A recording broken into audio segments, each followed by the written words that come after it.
Good evening, everybody. We are back for some more Book of Hours. I tried to make some dinner, and I think I did not follow the instructions well. It didn't turn out, and I figure it's probably better to just jump into the game. So, apologies for teasing the end of my introductory hour, let's say. But I am looking forward to doing some more Book of Hours. Now, let me get my tablet out because I believe I gave myself a to-do list on Monday. Yes.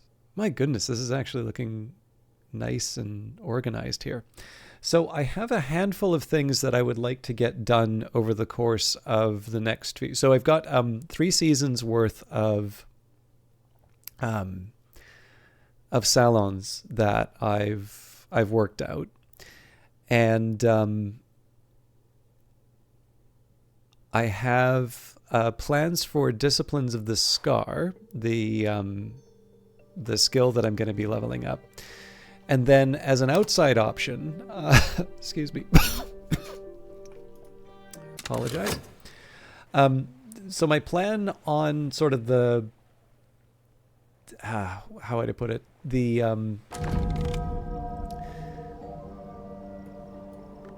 The plan when I've sort of run out of books to get lessons from.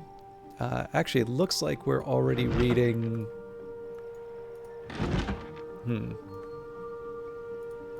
I know we bought one from Oriflammes, but I wasn't under the impression that we were reading it already. Anyways, so one of the plans that I have for the near future is to read basically every book. So this is similar to what I did in the first run that I did of Book of Hours. However, there's a very specific plan that I have for reading these books. I am most interested in books that talk about Ys and Noon. So one example of that would be the Voyages of Furnishon of Auriel. And I will in fact even allow I'll even allow for some, how do I put this? Like, I'll allow for a couple of runs through the library if I wind up picking up like if there's details that I find in one of the books, so, Noon gets a special name or Ys gets a special name, and I sort of feel like I haven't been properly looking for that, I will actually go a few rounds through the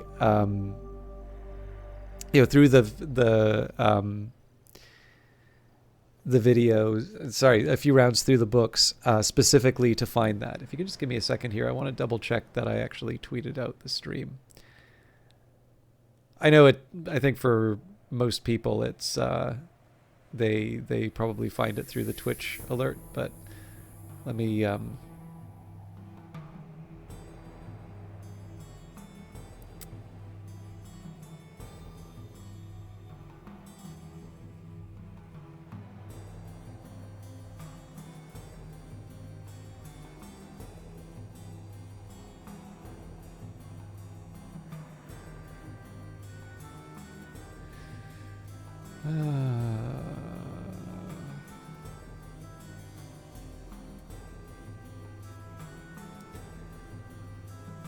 sorry about this.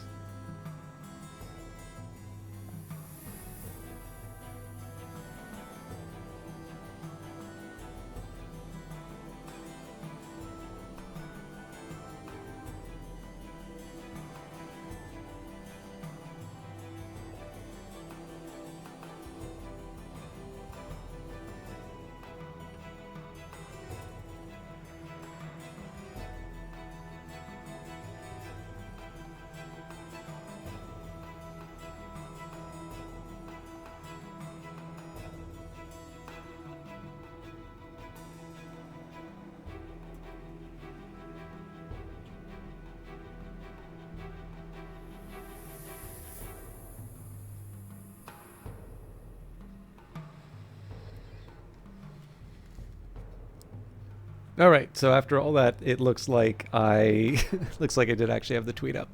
Okay, but yeah. So basically, the idea here is that I want to prioritize the the various books that I'm reading first. Excuse me. But once once I've kind of once I have a good idea of the various terms, again, I don't mind doing a second pass just to make sure that I didn't miss any details. So anyways, I think we're at a point where I'm safe enough to unpause. I will take a minute here just to see if I can find out what book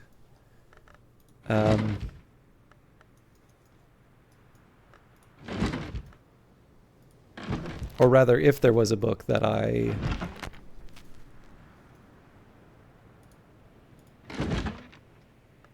Yes, okay, the Hunting Journals of Walter de Wolf. So I'll need to figure out what I'm doing with Furs and Feathers, although I think I actually queued up a whole bunch of Sky already. But at this point, I'm just going to let it run, and then we'll see what memories I need to put together after the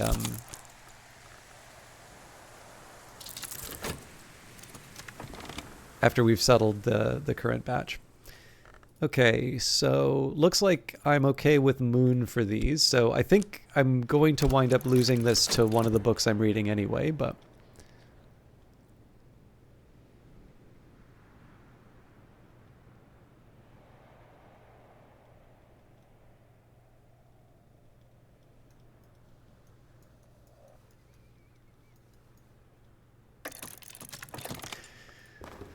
Okay, the skill is now level 8. Its power aspects have also increased. So, it's also the tricky part with the... yeah, so in this case we've got Disciplines of the Scar, Purifications, and Exaltations. Did I already queue that up? Looks like it's not already in an 8 position.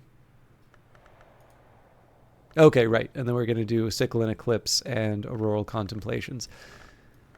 And yeah, that impulse is gone. So let's just go through the list. 108. Ava de Wolf discourses on the fifth history, and particularly on those who are said to have passed over from it, the Great Hooded Princes, the Knocklong, who ascended under the Mother of Ants, but now, so Ava claims, honor the Horned Axe. The Great Hooded Princes call their library the Tomb of Lies, and this has given rise to a foolish tradition that the princes are habitual liars. Of course, in fact, truth flourishes when lies are slain. On the other hand, the princes do not say knowledge is power, but rather power is knowledge. Ava has, to her regret, never visited the library. She notes that it is said to be west of the Lion and north of Victory, and suggests that although the princes are generally associated with India, their library might be further east. It's a little ambiguous in terms of what I'd use the confounding parable for, but we're just going to push ahead, say that Sickle and Eclipse is the priority right now, and then anything left over can go into Auroral Contemplations. I'm also a little lucky in the sense that if it's Auroral Contemplations is the next in line, then clearly it can't be for Sickle and Eclipse. But the thing that muddies the waters here would be the Furs and Feathers. Because, of course, that has a Sky aspect to it, so I do tend to use Confounding Parable for both Moon and Sky. The collected Hush House Lectures. In the 1800s, Dr. Aaron Peel was invited to give a series of lectures to the Curia. They combine his pithy view of the histories with his particular brand of unhelpfully ironical insight. 1776, the Third History. Louis declares the Mask of Masks and forbids mention of the great writhing within the walls of the Palace of Versailles, although by this point the worms are observed to move openly along the boulevards of Paris, sometimes even in daylight. The army is redeployed to defend the court. The mask lasts 1 lunar month and attracts several of the long abroad in Western Europe at the time, fleeing the worms or hoping to take advantage of the desperate Louis, or seeking access to the sealed mirrors of the palace, or just eager to attend the most inventive and desperate debauch of the century. Many know espouse wormish sympathies. Let 100 histories flourish, tear down the tyranny of eternity. To grow long is usually to cast off these sympathies. There would be no immortality without eternity, and eternity, we often seem to decide, is only tyranny as long as we are not eternal.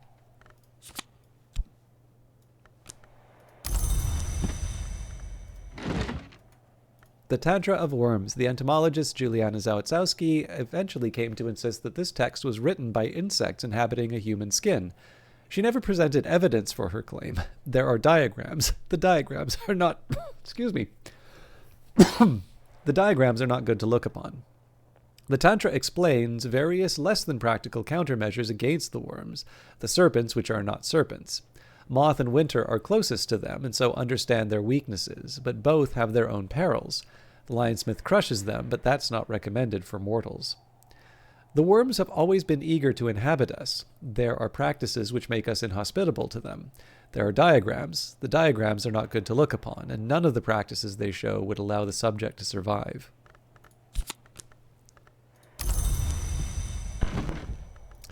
The Lake Fusino recordings of the folk dances of the Fusine marshes, the wailing of flutes, the roaring of drums, cries like birds lost in the marshes. These are the songs the sisters sang to the witch, that the Thunderskin roared to the sky, the songs with which the Dwenderzons of the Mansis keep their vigil. Once heard, they are not forgotten. So this one's different from these other two. This will be for Furs and Feathers. Letters to my successor. Advice from Gervinus van Loren, 11th librarian of Hush House, to the one who will come after him. Some of the advice is practical. Don't worry about losing the house key. Always close the seaward windows. Make sure you feed the cockatoo. Much more of it is rarefied, especially about the Inks of Revelation, and some of it relates to Van Loren's own doom.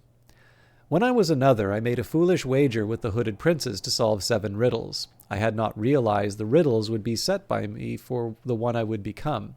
6 are resolved. The 7th will be the end of me. It waits now in the cellar of the jail, where Collars still believes I can keep it confined. But the first riddle told me that I would not see the second dawn.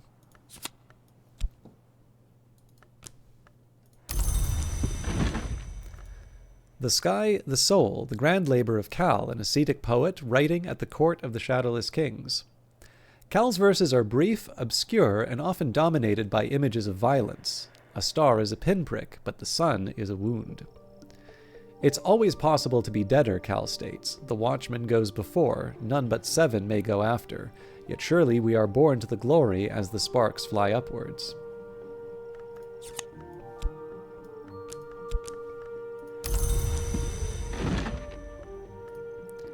The Book of the Extinguished Heart. In the days of the Shadowless Kings, Ennis Lasley was executed for prophesying the division of the sun. If any of his captors grew long, they probably feel rather abashed now. Lasley indicates that the sun will be divided in the Mallory by the Forge of Days, armed with the love in her heart. Love will not be the cause of the sun's death, but rather envy. Envy will not be the cause of the sun's death, but rather thirst. Thirst shall not be the cause of his death, but curiosity. Curiosity shall not be his end, but rather it will be love.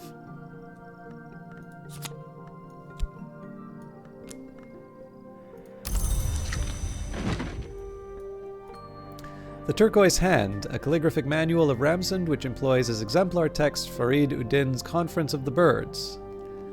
At noon, the sun moves like the beating of a wing. At sunset, he sends the herald child with her candle. At midnight, he sends the wind that extinguishes the candle flame. Commentary, illustrations, and interleavings carry revelations, never intended in the original, a sense of history and the senses of histories. I can't remember if I actually read the introduction to this, but anyways, a calligraphic manual of Ramsden, which employs exemplar text, Fariduddin's Conference of the Birds. Now, this one's a little interesting. This could be, or no, actually, if it's Rose and Scale, then this is definitely for Sky. And The Invisible Opera, the recordings of a 1911 attempt at a performance of Wings Within Wings, the so-called Invisible Opera. The singers complete the Skubald aria, Beneath Our Skin, and A Rose and Maya without incident, but the Invisible Opera is dedicated to Faresref the Magpie, who delights in unexpected interruptions. The recording ends with a clamor of horrified voices, a grating metallic screech, and a soft brass buzzing that fades into burring silence.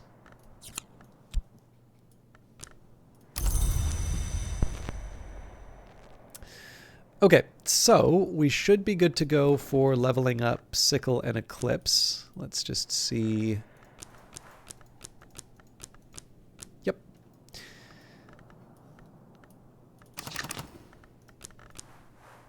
At last, I approach mastery.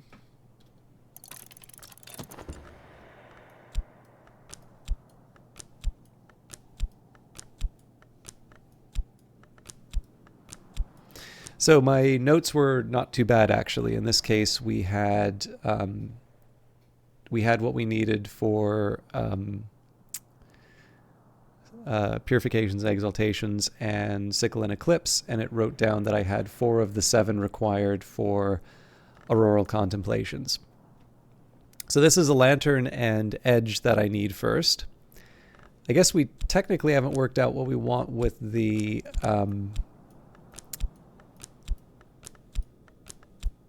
furs and feathers, so let's take a minute and look at that right now. Seems like I'm going to be using something with sky.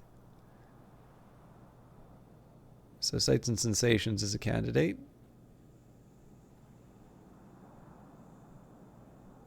Which is a little curious because I have Inks of Power in Hill and Hollow.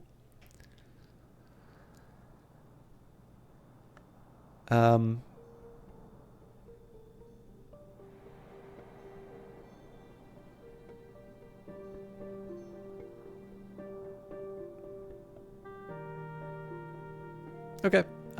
Sight sensations it is. But first things first, let's take care of auroral contemplation. So I need 3 of either edge or lantern. Now, one of the things I can do to make my life a little easier.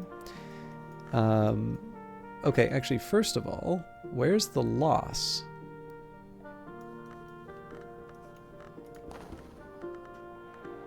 Yeah, it's there. Okay.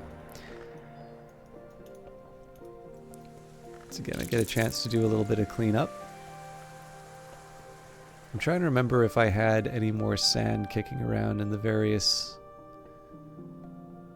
rooms. I know I used to keep it as a... Oh, yeah. Renounce. If I cast an object into the sea, it will be lost, perhaps irretrievably. Okay, so we've got 5 of the 7 that we need now, so it's just to edge or lantern. Now, unfortunately, I don't think I'm going to be able to get anything too exciting from the lantern. Oh, there is one thing I can do with edge, though.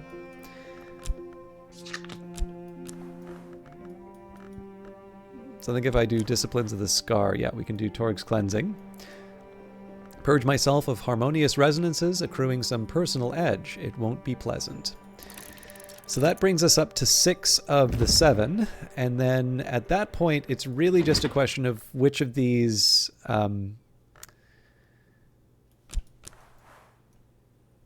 which of the edge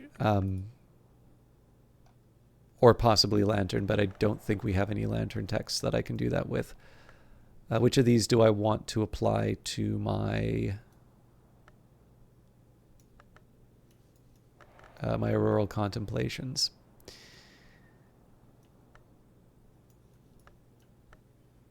So the 4. I'm sorry, I should probably talk about these individually. So if we're looking for lantern and edge, this is Cheerful Ditties. This is Secret Threshold. So I think that's Rose and Knock. Stolen Secret, so that's Moon and Knock. This is Beguiling Melody, which 1 we already have, and 2 is Grail and Sky. Now this is a little bit of a combination. So we've already got the Bittersweet Certainty, which gives us Lantern. Impulse doesn't help us because that's Nectar and Moth. And then Revelations we already have from Gervinus van Loren's book. So, Confounding Parable, that's one I already have, but I should have. That can go to Sights and Sensations, but again, doesn't give us any lantern. This is Revelations again. These are patterns, so that's Forge and Knock. In this case, this is Hindsight, so that's Winter and Scale. Again, potentially useful for Sights and Sensations. Satisfaction is Grail and Heart. Regrets would be Winter and Forge. We have Foresight already, which gives us Lantern. Solace is Heart and Sky. Intuitions is Moon and Rose. So again, not something that will help us out with Auroral Contemplations. Fears is the first of these which has Edge. This should be Fears as well. Earth signs are Scale and Nectar. We should already, yep, we've got that right here. Storms, again, Heart and Sky. Savage Hymns, Sky and Scale. Impulses, we already said, wouldn't fit. And then we have sort of the overflow. So this one is Gossip, which is a Grail and Rose. And then finally we have Contradictions, which one here and then here. But of course we already have that. So really it's just Edge. It's just Edge to take us over the edge. Sorry, I didn't mean to put it that way, but you know what I mean. But the good news is we don't need to... I don't need to do anything beyond that. So let's... Oh dear. So I think... Yeah, we're on to the Sun's Lament. Okay, so that'll be the 7 for Auroral Contemplations. So the next question now is how do I've sort of set myself on the path of sights and sensations. So that will eventually become a 7. So we've got 3 already. So with that in mind, at the Pale Desk, I'll try and use some health. And an easy answer here is just to do Singlefoot songs. So that's 4 of the 6 that we need. Another one that makes sense to me is to get the Confounding Parable, because that has Sky and can't be replaced by Mr. Kill.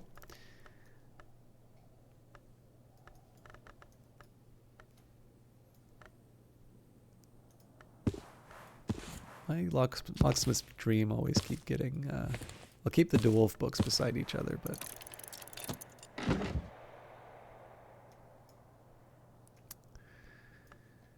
Okay, so I think I said that was...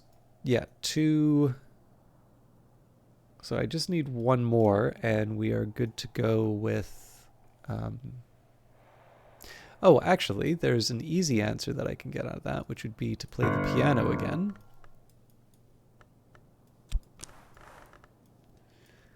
So if we apply that to strings and songs.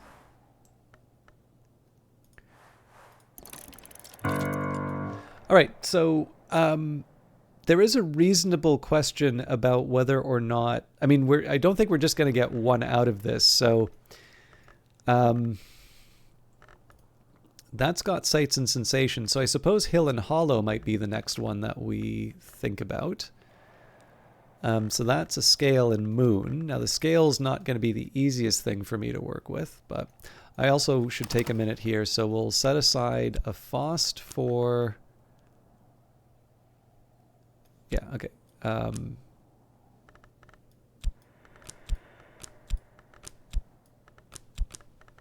starting to run out of elements of the soul to do this with.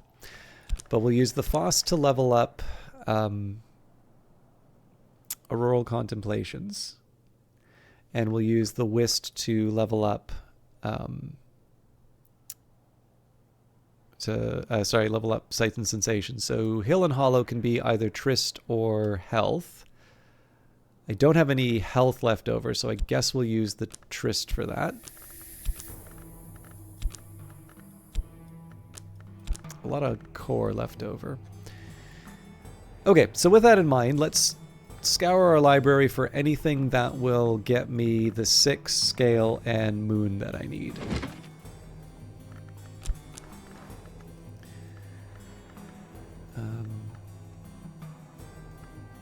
And actually the first pass I'm going to do will exclude anything that Mr. Kill might give us.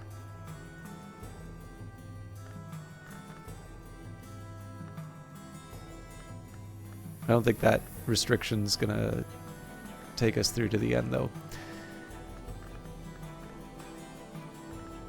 Yeah, that's actually not really workable. So, okay. Next attempt. Let's do Deaths and Their Evasions.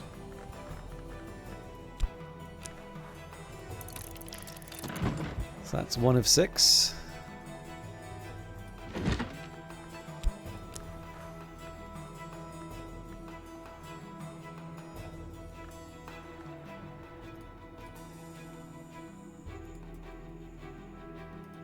Guess we're onto the Carbonite Schism now.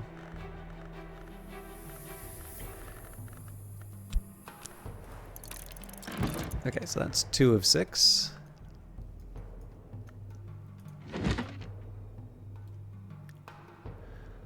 Guess we'll have to use the metal in this case. Now, the salt I should have gotten earlier.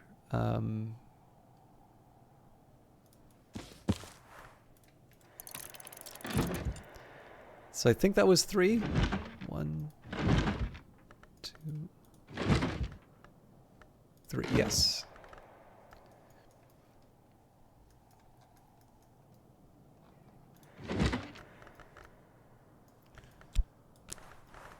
And then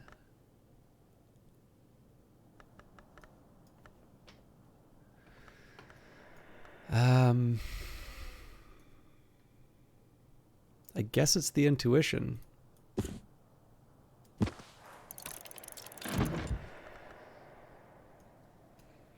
Okay, so I'm definitely starting to feel the constraint, but I think we should be able to make some. I think we should be able to make some progress. I'm actually interested to see whether or not we can get all of the books handled today. If I can do that, then it's film for the rest of the session, and then we can move straight on to research. Hisley the Fox, how you doing?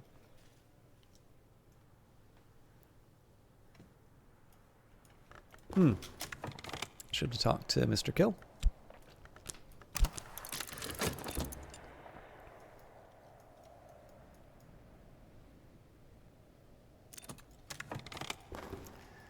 All right, the skill is now level 8. Its power aspects have also increased.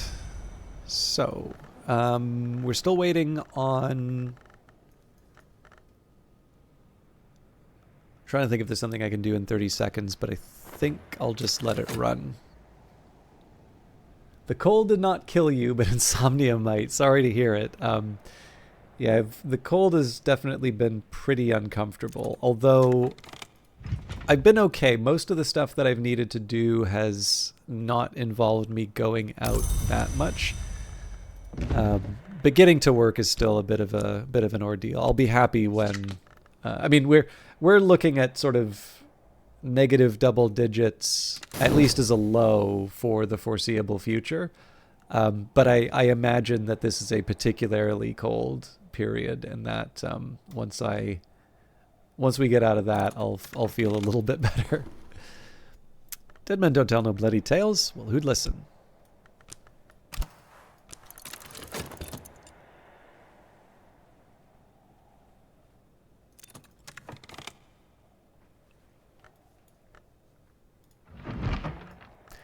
All right, the Hunting Journal of Brian de Wolf. Brian de Wolf, son of the 3rd Baron Brankrug, gives advice on hunting in the Bounds.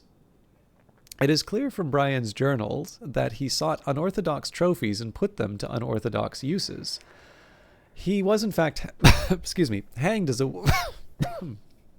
excuse me, let me try that again. He was in fact hanged as a witch at the age of 24 and never inherited the estate. Brian describes how a sky-inspired fife can be prepared using these fur and feathers techniques in the presence of greater sky aspect to make the winds good neighbors. It's a powerful technique to be described so casually. Brian's main interest seems to be ensuring good weather for his hunts. Alright, so we got another fear for that. And 2 furs and feathers, so that gives me some useful information. Right, and it seems like...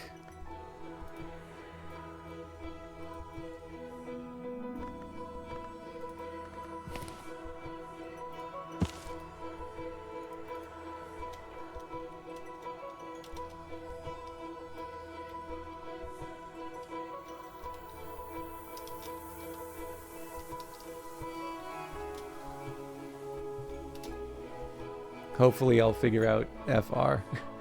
Hey, Zerog, how you doing?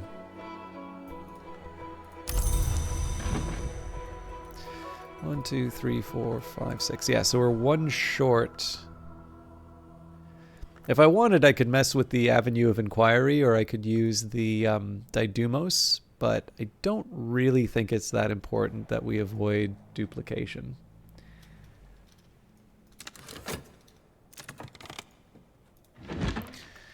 All right, The Sun's Lament, the first volume of the Meditations of Abbot Thomas of the Abbey of the Black Dove. The thorn-beaked crows took my eyes from me in justice for my crimes, but though I lost my sight, I found my light.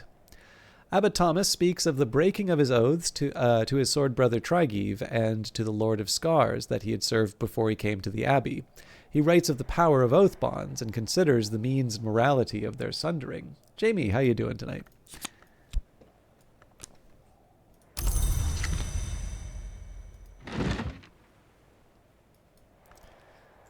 Okay, the Singlefoot Songs.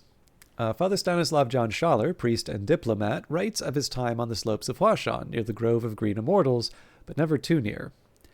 Schaller's relations with the Grove are cautious. It's a library of the tree, but under the hand of the hour named Applebright. In time, however, Schaller comes to be more sympathetic to the Applebright, which he suggests causes harm only when so invited. The Singlefoots of the title are one-horned, one-footed hill things with sweet but powerful voices, powerful enough to open the mountain.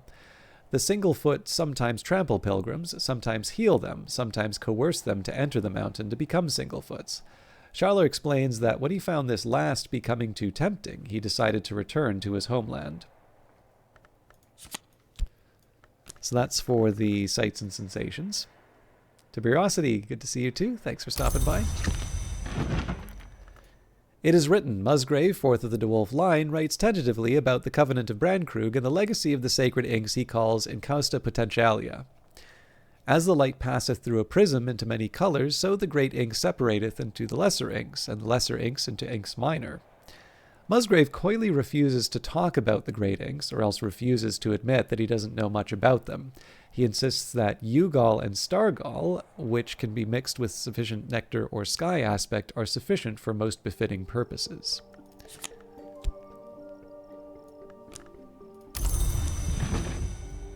Alright, there's Torg's cleansing.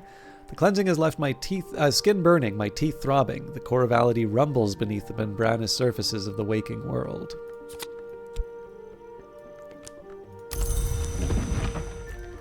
The Carbonek Schism. The Order of Obliviates on the brink of schism assembles in a Bounds house identified only as Carbonek after the Fisher King's castle of legend. There, the know and the long of the Order debate their long policy of non-involvement in matters of feather and scale. One of their number, the one recording their debates, describes how in desperation he has found some kind of solution in a volume of transcendent heresy, but dares not pursue it alone. He convinces a handful of other Obliviates to depart Carbonek with him, while the others cross the sea to Port Noon. In the last few pages, the author reveals himself as the no-adept Ambrose Westcott, writing in an uncharacteristically serious mode. He informs any who should find this work that he has returned the book he spoke of to Abbot Geoffrey's Secret, where it can be retrieved with certain invocations of the Sacra Lamea. He hopes that one who has read this far and understood this much will find a history to determine. Okay, so on this one, I'm going to add this to my Noon list. It's largely it makes mention of it rather than is sort of about it. But I think the fact that the Obliviates largely went to Noon, I think is valuable to record. So.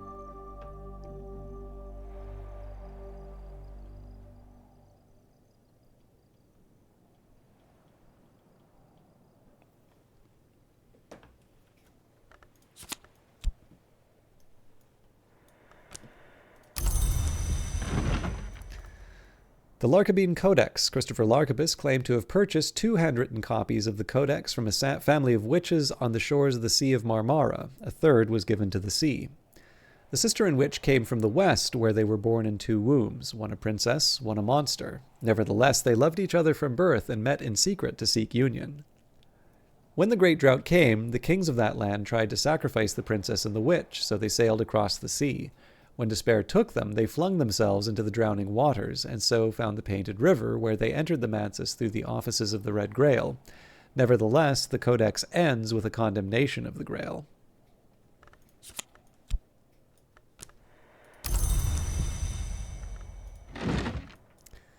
Deaths and their evasions. Father Stanislav John Schaller writes of the means and limitation of passage between the orders of the Mansus. No long names hours. Unusually, Father John has written this book in Fucine for, he says, especial secrecy. He speaks very cautiously of the exceptions that can sometimes be made to the edicts of Chancel and Calyptra, and hints at the means by which he successfully returned a lantern long to flesh.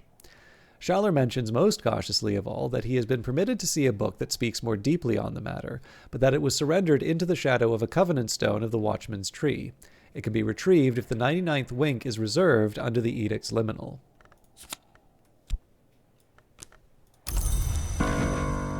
All right, a wistful air, let it rise in head and heart.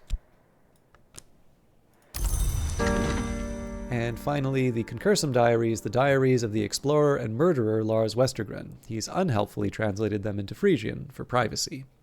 There are map legends, there are maps of legends, there are legends of maps. Aspects of the Mansus subsist in all of these, in much the same way that you find water in a swamp and in a cup and in the sky.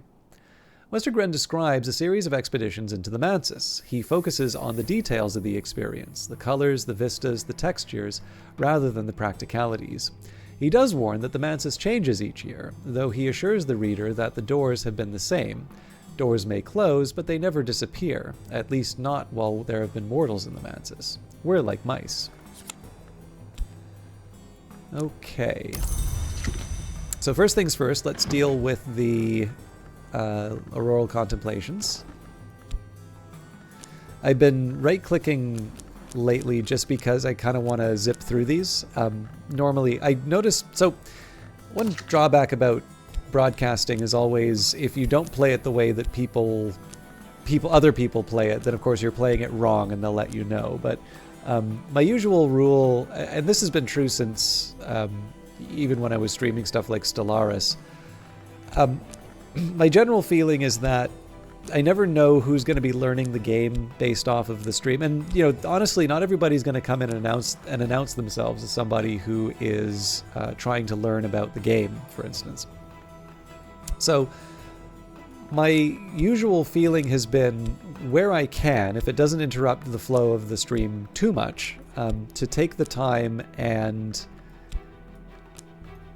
actually do the click and drag. So a shortcut like the right click one is one that I prefer the most, because even though it's sort of a shortcut, it's very clear what's happening, right? You see the click of the card going into the slot.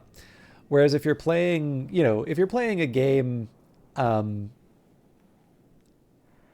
you're queuing orders with like a shift click or something like that. Or better still, right? There are some games that have an option to add something at the front of the queue rather than the back, right? So if you shift click, let's say you shift click 50 items and you actually want to make something the next item, you don't actually need to redo the 50 clicks in those systems. You can use another key combination to put it right at the top of the stack. That's obviously a really helpful one. I also don't think that's a rare item in strategy games, but definitely the queuing to the top of the stack is it's a lesser known one, I would say. But the thing is that if you don't explain what you're doing, people will find that very, like, they'll want to do the thing if they notice it, but they'll have no information on how to do it. And so that's one of the reasons why I tend to prefer, again, if I right click, that makes it faster for me. And you still see where the card is going. But if I use a shortcut that just, like, so for instance, if I pause the game with the space bar, if you don't know that it's there, that's a little frustrating. Now, the good news here is that it's actually very obvious when you pause a game. But you can see how there are some other moves which might be a little less clear. So overall, it's one of these things. I also just think some of the fun of this is like clicking and dragging, right? For the same reasons why it's fun to kind of click and drag through the house, right? Rearranging everything. Same thing with ordering the cards, but But the main reason why I would not use shortcuts that are ambiguous would just be because it's easy for me to do that, but it's hard for me to remember at the time that I do that to explain what I'm doing and make sure that people are able to sort of recreate the move that I'm doing if they're interested. All right, help with letters. I could offer help with correspondence and arithmetic. There's no school in Brandkrug, and not everyone here knows their letters.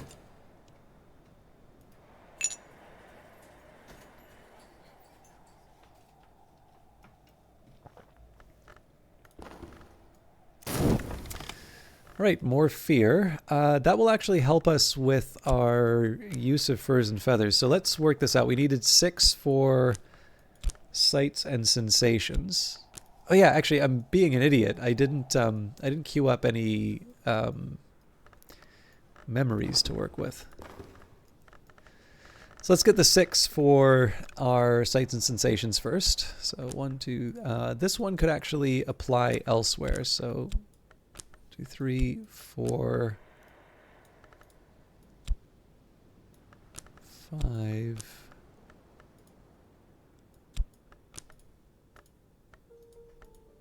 Okay, so we do need to use this one for 6. And then we were going to level up Hill and Hollow. So 1, 2, 3, 4, 5. Now, the nice thing about this is if I move this one down, so I got 1, 2, 3, 4, 5, 2, 3, 4, 5, 6. So what I can do here is I can go to my overflow. I am trying to start clearing out some of these places. I may actually stop making replacements for the food. I might sort of start drawing down on my my collection of items. So renounce. If I cast this object into the sea, it will be lost, perhaps irretrievably. Use this to dispose of junk or of danger. So what's nice about this is in 10 seconds, I'll have a winter that I can use for sights and sensations. And that way we're able to clear out every lesson that I've earned. No, not the order that I was originally planning, but this works pretty well for us. Okay, so Hill and Hollow.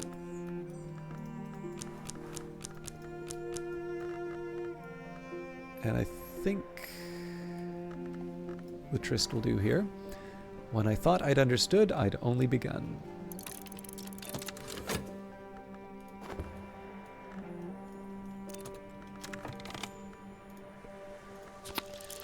And there's the loss.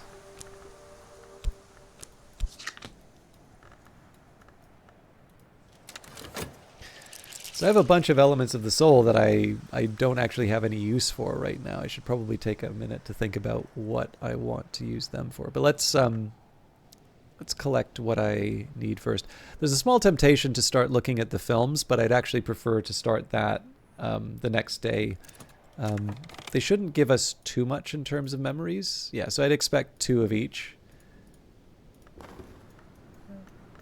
But I don't see a situation in which we're going to be able to get the levels that we need.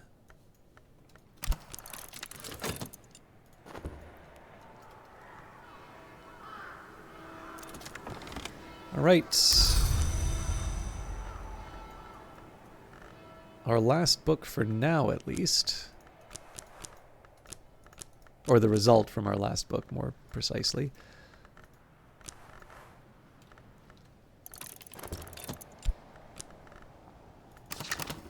So there's a couple things that I can do. I do want to try and work out what the game plan is for the subsequent days. So if we do experiment beyond sight. Actually, let's do the open head just so that I can save experiment beyond sight for the last. So this will get more disciplines of the scar. Why not? It'll be fun.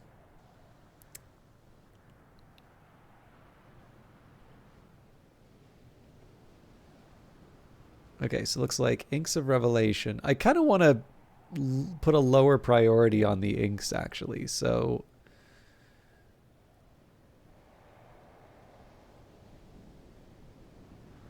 Pyroglyphics and Sacrolemea? That doesn't seem right. Pyroglyphics and Watchman's Paradoxes.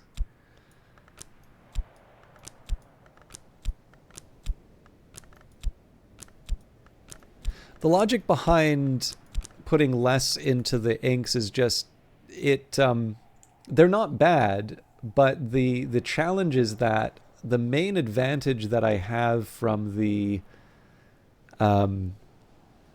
Inks of Revelation, the ability to make the Incastum Terminale, I already have that through other skills. And on top of that, I've already made most of my determinations. So other than making the so there's a few. Being able to invite Hokebald, or being able to bring Numa. Other than those two, there isn't quite the same need to level these up.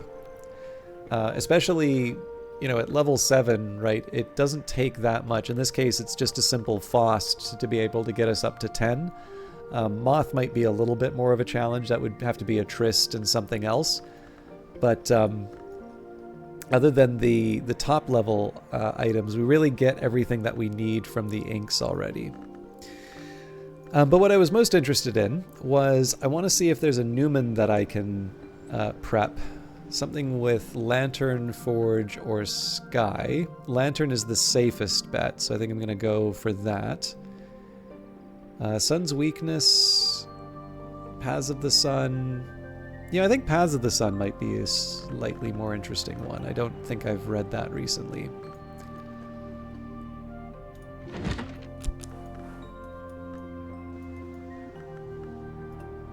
I think that's the Shuridic Book of Suns that I want. Or possibly the Sun's Design. Actually, I think the Sun's Design was the one I was looking for. Okay, so more Crack Track. Or more use of Crack Track. I don't see much. So I did put a list of persistent memories. Let me just take a quick look here. So we've got an Old Wound, an Enduring Reflection, Ascendant Harmony, Hive's Lament, A Curious Hunch, Wormwood Dream, Horizon Sight. Yeah. Didymos. No, I don't have the Irreversible Audacity.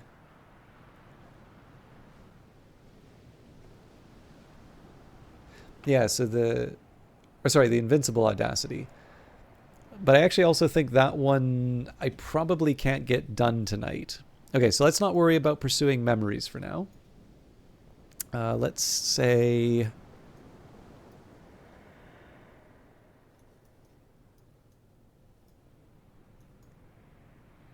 I've got more than enough water.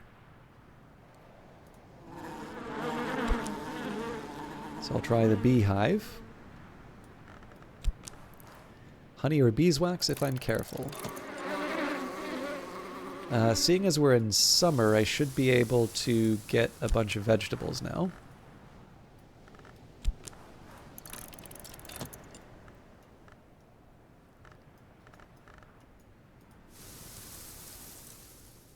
Do I want more Moth Orchid? Fragrant Chalice.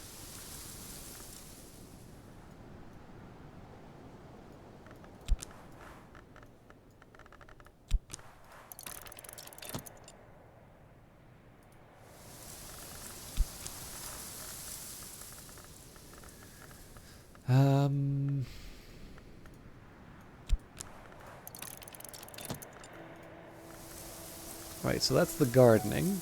Now there's other things that we can do. So we can use Crowcross Sands. Let me just make sure. Yeah.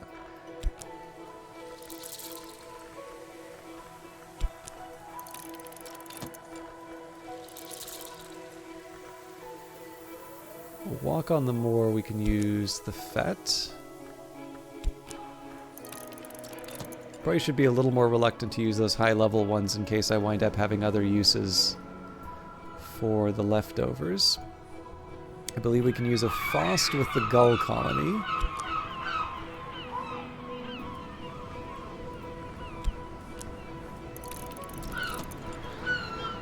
I got nothing with the sea caves. I think that's it in terms of reckless things that I can do with my memories.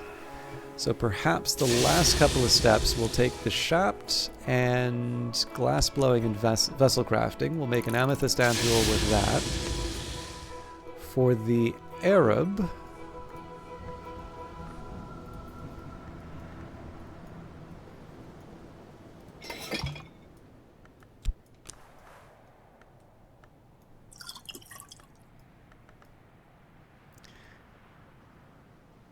I wonder if I can get away with this actually.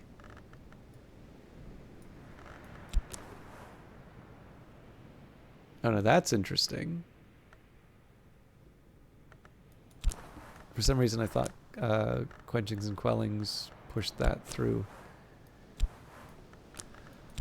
Okay.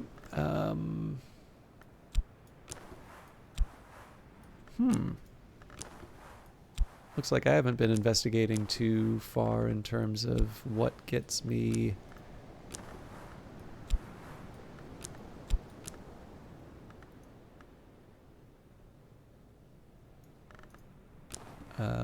Millican. That'd be weird if I used up all the skills that get me that, but... I'm not seeing many other candidates. Huh.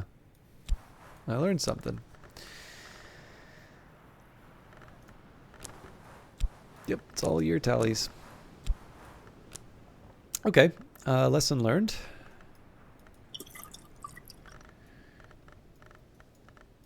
How am I for essential periost?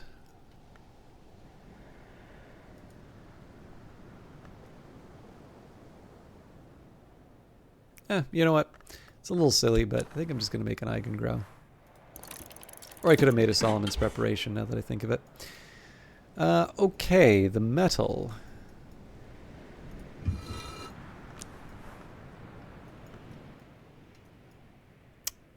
What do I want to do with you?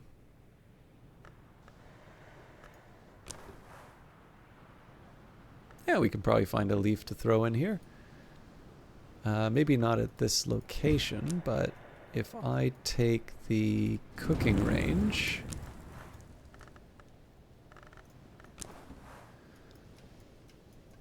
I'm pretty sure if I just mouse over this, yeah, it's going to show me what I need. So there we go. Vase of Gorse. Brew a notoriously deadly ink of power. I can maybe get away with the same trick on for the Arab as well. I just need to find another edge that will accept... Actually, I wonder... Yeah, it doesn't take Grail.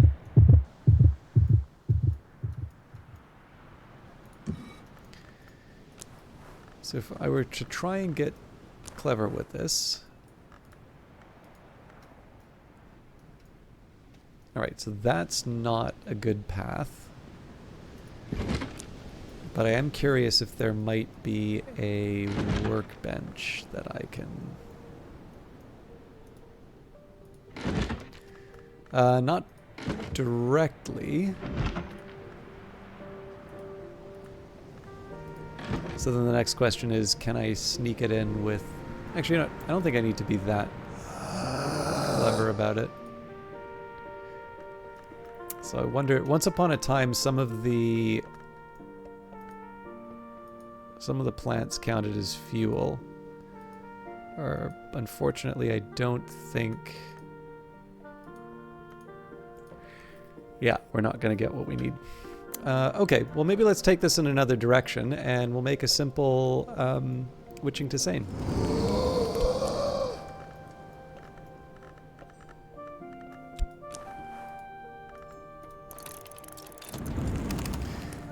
There we go.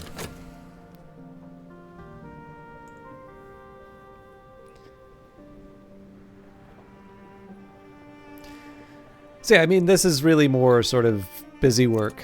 If I'm completely honest. An afternoon spent profitably reading newspapers to the curious, writing affectionate letters for the lonely, steering farmers to the requirements of the Ministry of Agriculture. This is kind of busy work, but I didn't want to commit myself to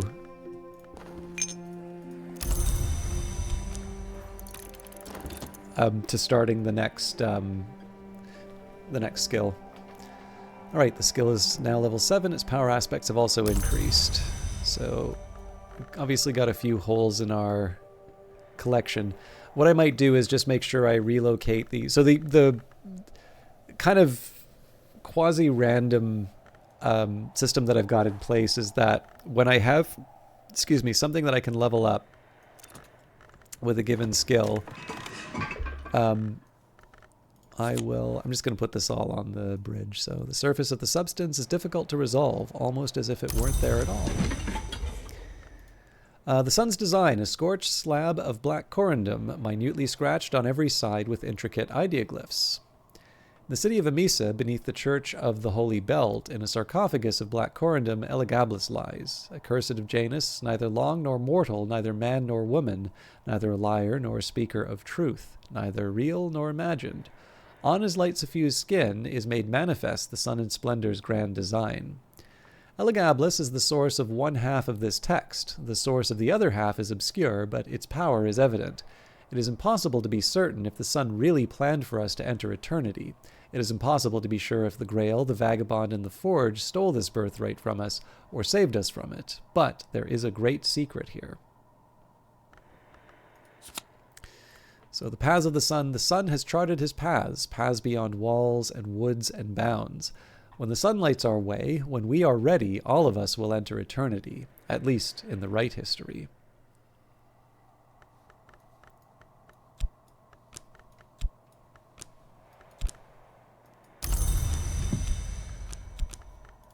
Okay, it's best when it's warm, but it'll keep. And amethyst ampule, it has its uses, but none of them are simple, and few of them are safe. I should also be making more xanthotic essence.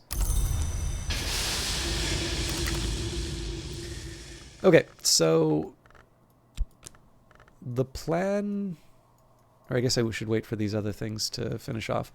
The plan was to, again, to read the open head, so that's 2 disciplines of the Scar.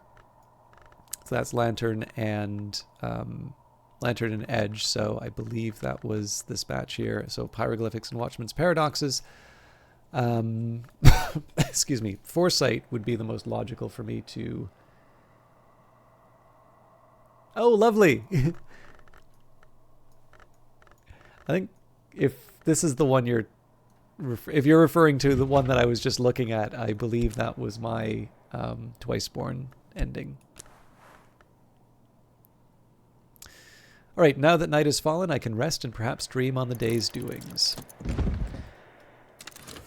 So again, this is prepping the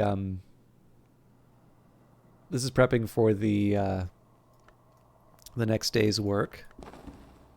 Oh, we got another foresight.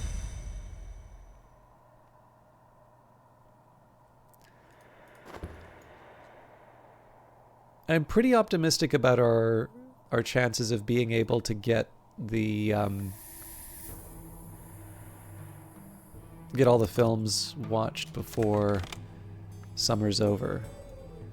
All right, unexpected finds in the folds of earth and sky. Sea-strewn, salt-snared stuff. Trumpeter's lily. Moth orchid. Beeswax begins as a flower. Carrots, tomatoes, marrows, and blessed onions, all the unsung heroes of the stew pot. An egg, gull's egg. At Brandkrug, even the hours are kind, and the years are kinder. This egg might stay viable quite a while yet. And with keeper level edge, Perinculate is the precursor to serpent milk.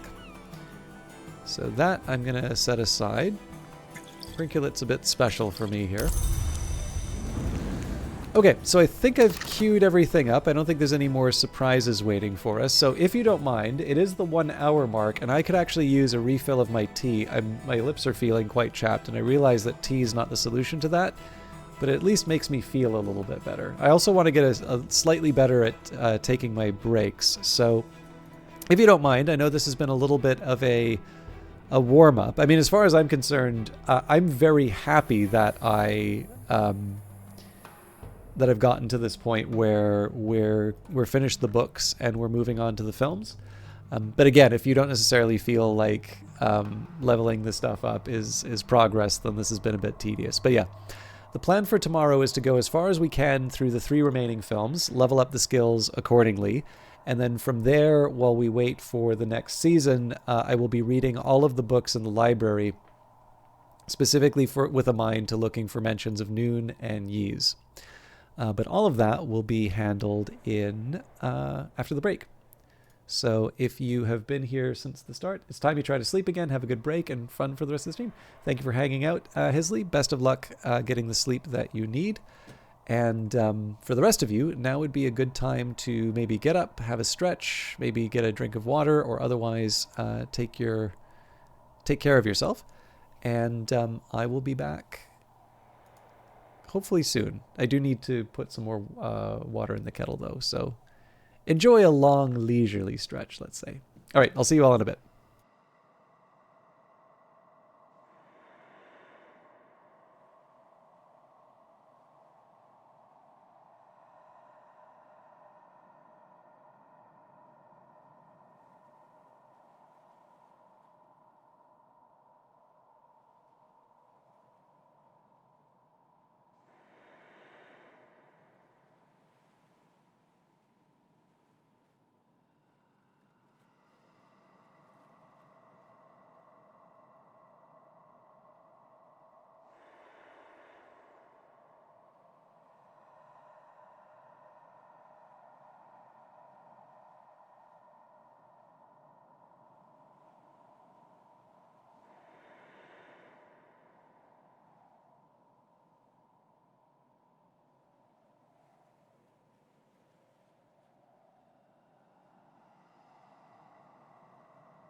All right, sorry about the wait there. That was definitely, definitely the kettle. All right, so I am ready to start watching some movies.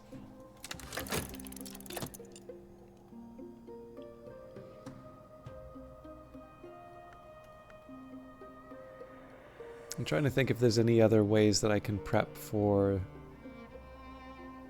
movie day, but I don't think so. Oh, I forgot my break sign.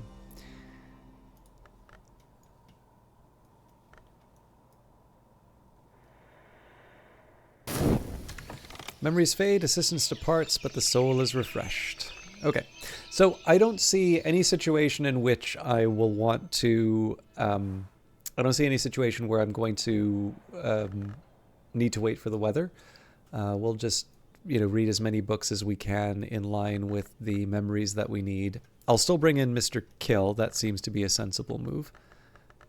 For some reason, I misplaced... So for some reason, I seem to have thought that I was moving Ragged Crossroads up. That's clearly not the case. 5s, 6s. Oh yes, sorry, I said I was going to move the inks around.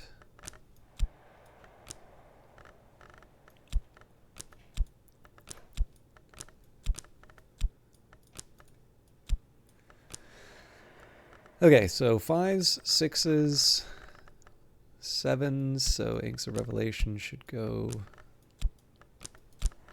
there.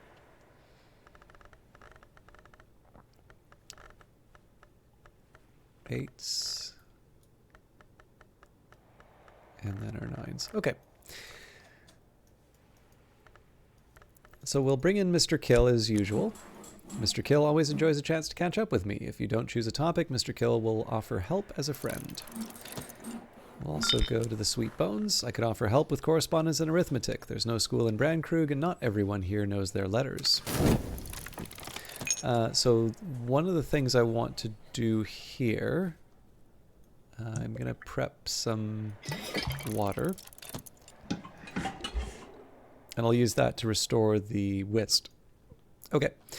So we do want to read the text or watch the film. So we'll toss an Arab at it, and then I guess it doesn't really matter which skill, but we add Hyksos. Edge of Conquest. I can master this mystery. Enough edge to match mystery edge. So again, because of the film here, we know we're going to be getting Disciplines of the Scar, so that's Lantern and Edge. I'm kind of already made my decisions, but it's always nice to verify. So yes, there's no 6s or below, it's all 7 or higher. So in this case, we will take care of both Pyroglyphics and Watchman's Paradoxes, so this means Forge, Lantern, Sky, and... Forge, Lantern, and Sky. And where once I might have said, hey, let's see if we can get some of the... let's see if we can get something from Mr. Kill. In this case, I think I'm just going to go ahead and generate as much as I can on my own. I suppose I should remember, too, that I only need... that I need 7 for each. So one thing that I can start with is the music. So we'll make a wistful air in this case, recall a sweet and sorrowful song. And then it seems sensible to get the beguiling melody and the... actually, I guess maybe I'll go for a confounding parable this time, and then we'll read one of the books for the beguiling melody. So for this one, let's use the health.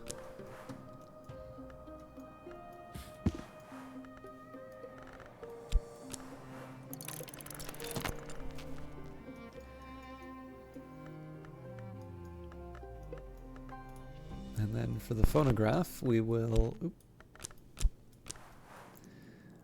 go for the cheerful ditty.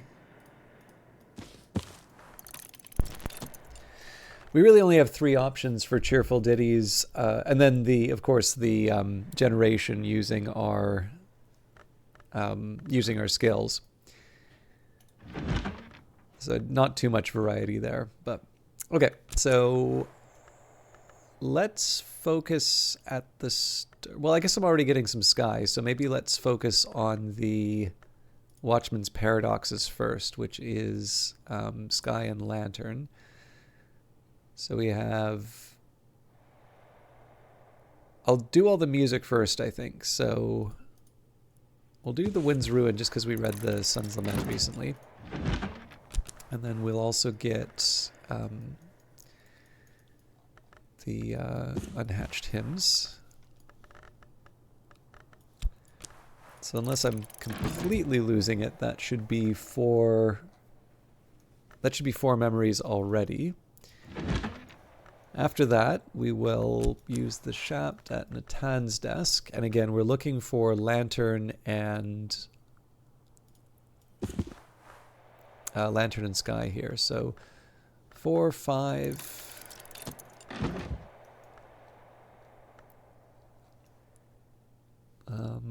We'll go for a more traditional Revelations.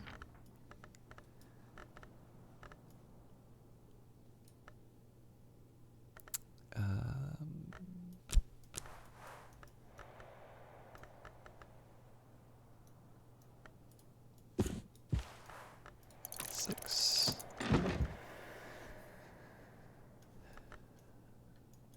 Actually, what I should do now is use Ambrose's desk and generate the storm.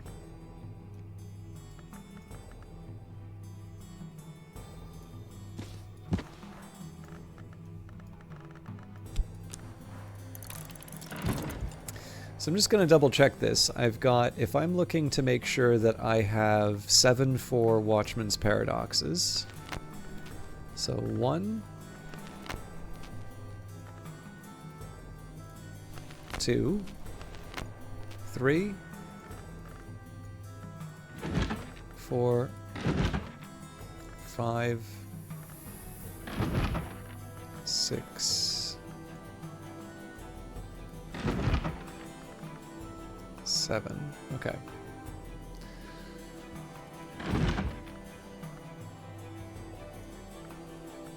So I'm going to say 8 and 9 for the sky-focused ones.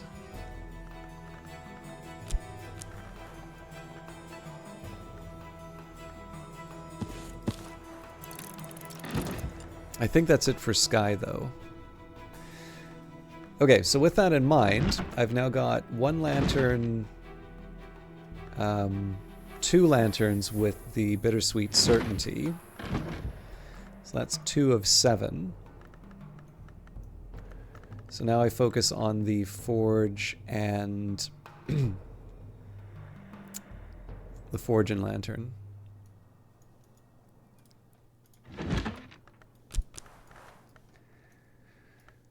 Okay, so again, none of these are going to give me the Forge that I need. We've already got the Revelations on the way.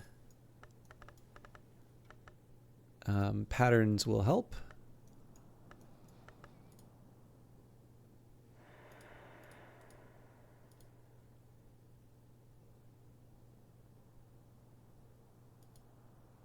Trying to remember which one I've done here. We'll do Cardia's Delights.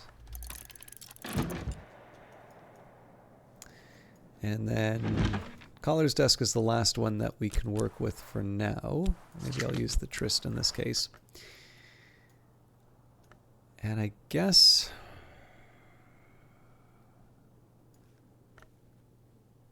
I don't really have that much to work with here, so...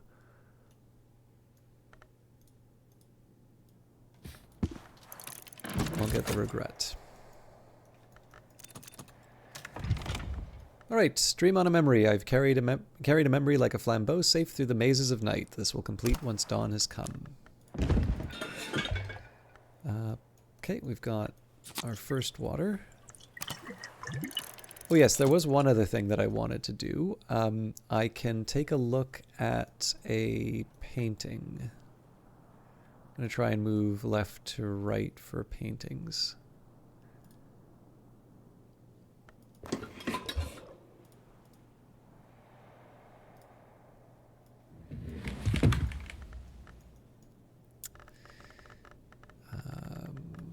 fuse core there. So that'll give me a site that I can apply to these as well. And it's a rainy day, so that doesn't really do that much for us for our immediate goals, but alright, poured out. Now I did this partly just so I can use another element of the soul to draw up the water. It's a little wasteful, because I clearly don't need the water right now, but it's nice to have. Right, Mr. Kill can always spare a few hours to help a friend. Now one of the reasons I'm doing this is because I'd like to get in the habit of being a little more consistent on restoring elements of the soul. Again, I'm at the point here where I probably don't need to be restoring elements of the soul as much as I am, but it's kind of like, well, it's a lot like a lot of the habits that I develop in the game. It's not because they necessarily confer an individual benefit at the time, although obviously I try and pursue that as much as I can. But it's more so the idea that for a lot of these, if I get into the habit of checking these things, it's less likely I'm going to have that, like, bang my head on the forehead, you know, oh, I wish I did X. Like, if I just develop certain habits of saying, okay, always make sure there's a timer on cooldown, let's say, those are just opportunities for me to, you know, make sure that I make the most of my resources. So on the day that it does mean something, I'm not scrambling. It doesn't always work, obviously, but we do our best. Oop.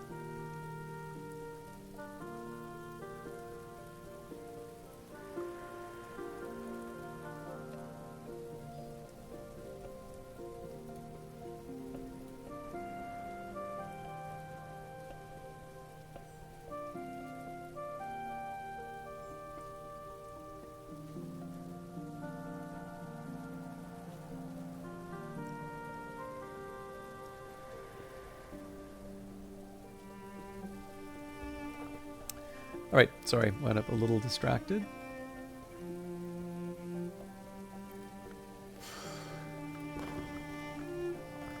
A bargain. A serpent laps at the blood that drips from a sewn-closed mouth. Signed, Nina Lagasse.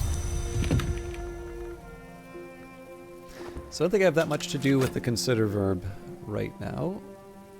At least if it's lantern, sky... Oh no, sorry, there is a forge thing that I can be doing. I'm going to lose a little bit of time on this, but... let's find another chair to work with.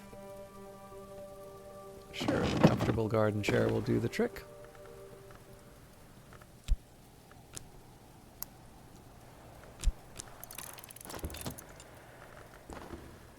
Dead men don't tell no bloody tales. Well, who'd listen? So that's a spare solace for us, but again, we never know... we don't really know what we're going to be working with at the time, so... Takri, lovely to see you again. That is slightly more than 2 years. I can't believe it's been that long.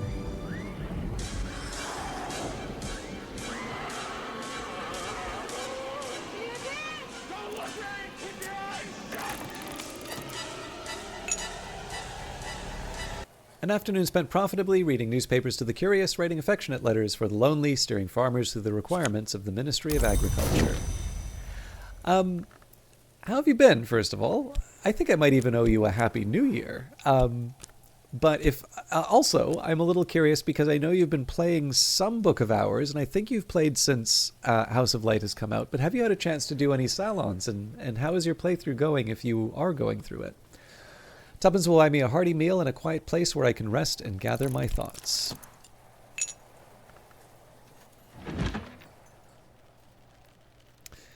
All right, The Wind's Ruin, the second volume of the Meditations of Abbot Thomas of the Abbey of the Black Dove. Abbot Thomas speaks of his time as a raider when his name was not Thomas but Toke, scything the sea, striving for plunder. Abbot Thomas clearly regrets his storm years, and much of the book is taken up with his thoughts on penitence, but there are hints that he also misses those years, and the companionship of his sword brother, ship brother, Trygive. Unhatched Hymns, hymns attributed to St. Lucia the Eyeless, patron of glassworkers and name of the hour called Meniscate. The hymns venerate every sanctioned hour, celebrating them as the sun undivided, but also suggesting that each hour may become the next, madrigad to watchman, watchman to wolf, and so on. The Hymn of the Phases celebrates the Menascate from whom we do not turn, for the truth which is beauty, the beauty which is truth, and the perfect balance between the two. The Hymn of the Reflections, more puzzlingly celebrates the Menascate as sister of Janus, mother of Shadow, whose visage wondrous in emptiness can reveal all truths.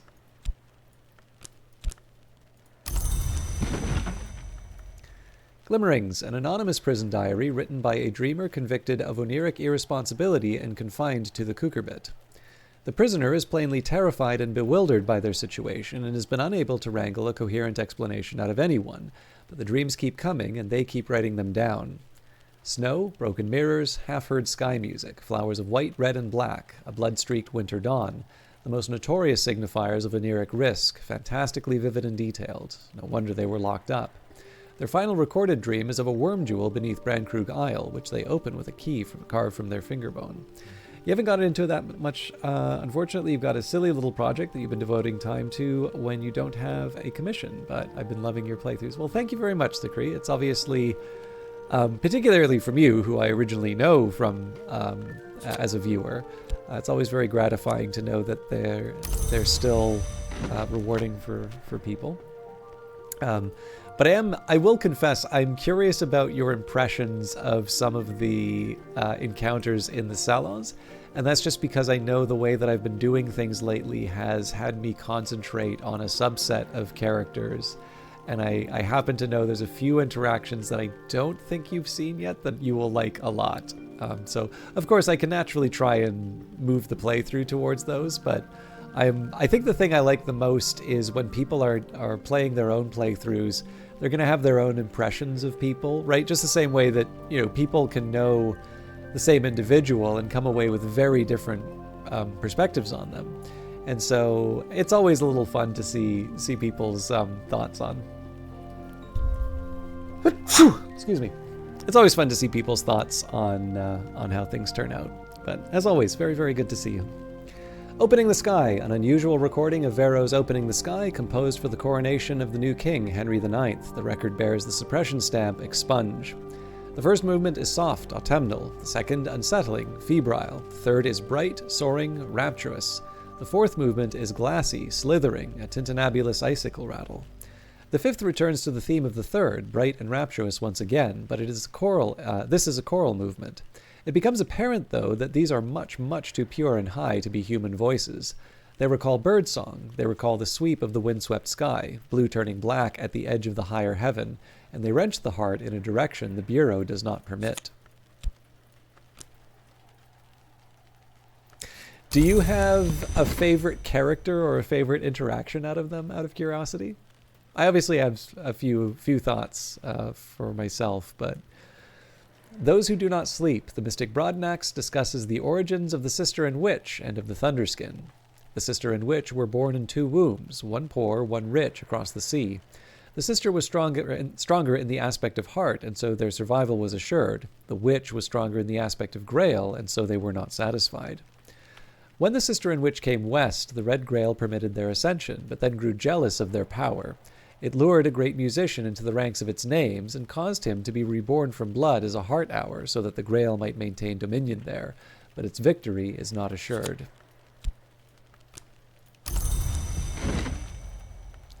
Traveling at Night, Volume 2, the annotated dream journals of Christopher Olopoli, sometimes called the only readable occultist, literate, entertaining, bewildering. There is an extensive discussion in the comparisons between Olopoli's own dreams and those of the Emperor Elagabalus, who Olopoli regards as a dupe or avatar of the sun in rags. The white is west of the world, Olopoli remarks, and winter does not wait forever. Elagabalus found his way to the White Door at last, thankfully. Speech can't pass the White Door, and honestly, Elagabalus never had anything very interesting to say. I tried to follow in his footsteps, but I never learnt enough of the white. I suppose I'm thankful for that too, but here's what I do know. 1, 2, 3, 4. Okay, so 5 of the 7 we require. Yeah, it's all good. It's a tricky question to ask, honestly, because it's I mean, number one, there's so many of them. Number two, it's hard to keep all of them sort of in your mind.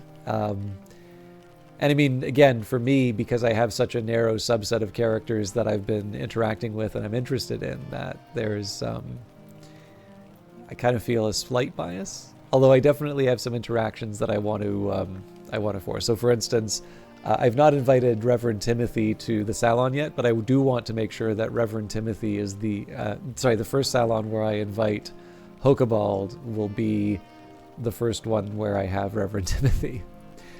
Okay, the known unknown Tantra. Carlos Garcia Sari, the ecstatic mystic of the Pyrenees, was known to recite this in 3 languages, though he had never visited the subcontinent. The known unknown Tantra describes a journey to the white door of the Mansis, beyond which speech ceases. It describes a mantra which can be used at the right place and time to achieve that door. The light of a lantern can only ever reveal the space between the forest shadows.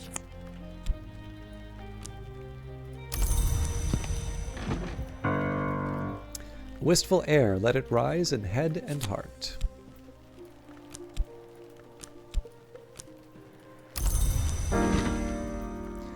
Cardier's Delights, the 3rd volume of Abbot Geoffrey's hypothetical theological dialogues in the Socratic mode.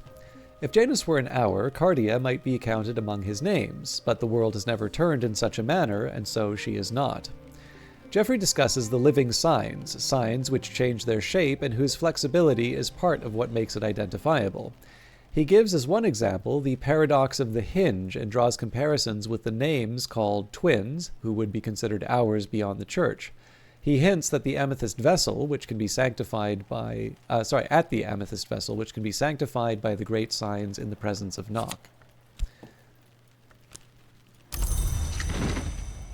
Kion at Abydos, a play dealing with the 9-year sojourn of a snow goddess in the Thracian city of Abydos by Apollo Fireweaver, in English, published in 1892, purportedly from an older Greek text.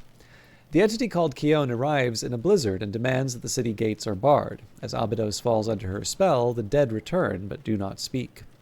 For 8 years, the city is a place of slow death, frosty ecstasy, and silent beauty. But in the 9th year, a conspiracy of shouts is mounted against the quiet that Kion demands. The conspirators open the city gates, and a scarred man comes to drag Kion out by the hair. Summer returns, but the conspirators die of remorse. And a tower falls. The phonograph is packaged in glossy amethyst purple card with the words "A tower falls" in 9 languages on both sides. There is no other identifying information at all. A recording of uncertain origin, inexplicably compelling poetry, recorded by a speaker in a rasping, rumbling, impossibly deep voice in the language called Vac, which probably isn't spoken by more than a few dozen living scholars. The poem speaks of a 4-winged war, a 4-mouthed king, a 4-rayed sun, a 4-cornered stone. It speaks of a tide-washed hunger of the heart. It speaks lastly of its own conclusion, when it might be spoken in dreams before the deep door by a messenger of histories. Okay, so now's not a bad time to take stock. So we've got 1, 2, 3, 4, 5, 6, 7. So that is Watchman's Paradox is accounted for.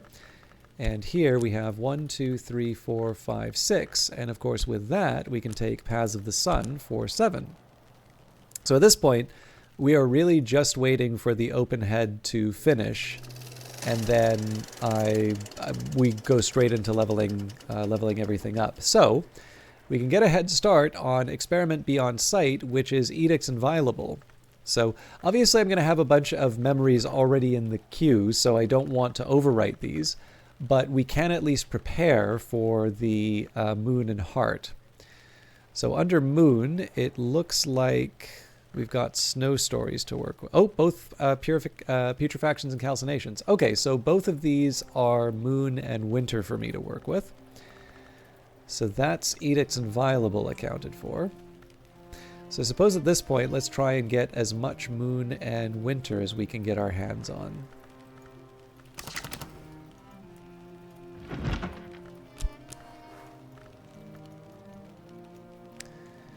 Ah, okay, so one thing I can do is get a stolen secret. That's using the governor's phonograph.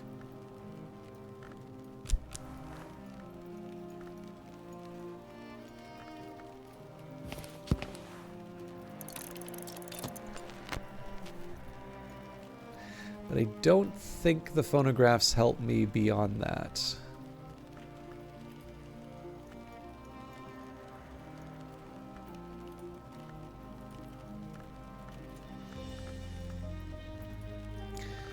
So we can get the hindsight. I'm going to use another health for that.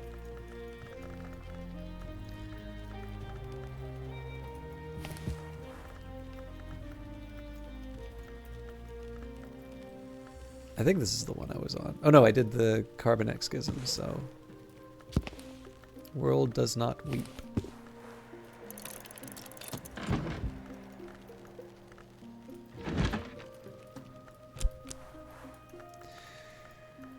If I can get the moon, great, but I think I've used up my moon options. Well, no, we've got an intuition, so on to the Book of... Oh, we're using up our Hyksos, so the Orchid Transfigurations it is. And I can use a contradiction, but I think that is it.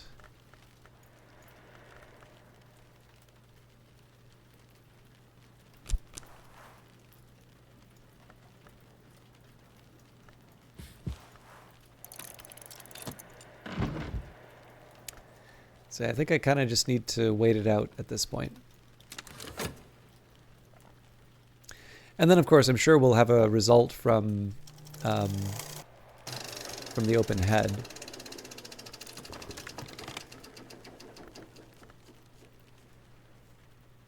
Oh. Did I already have a touch that I wasn't aware of? Scrutiny. Shadows shift, sunbars follow. And a lantern. Okay, so 1, 2, 3, 4, 5, 6, 7.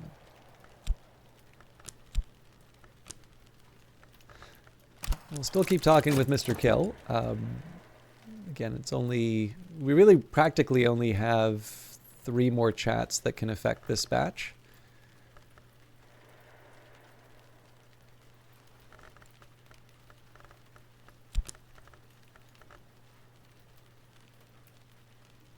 I'm sorry for the silence. I realize this is a very nice game to listen to, but the silence kind of kills the mood for the stream every once in a while. Partly just dealing with...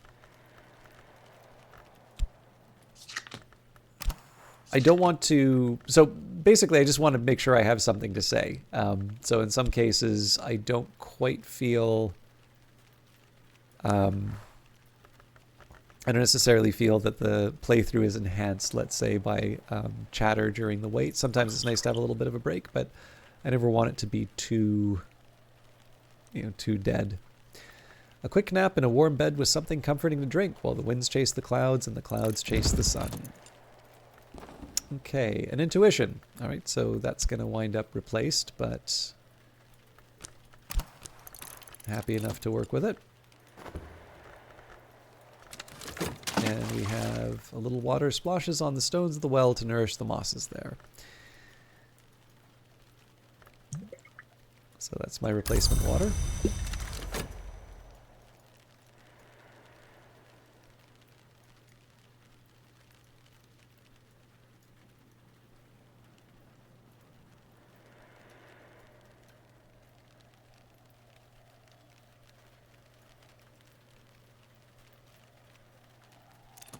All right, here we go.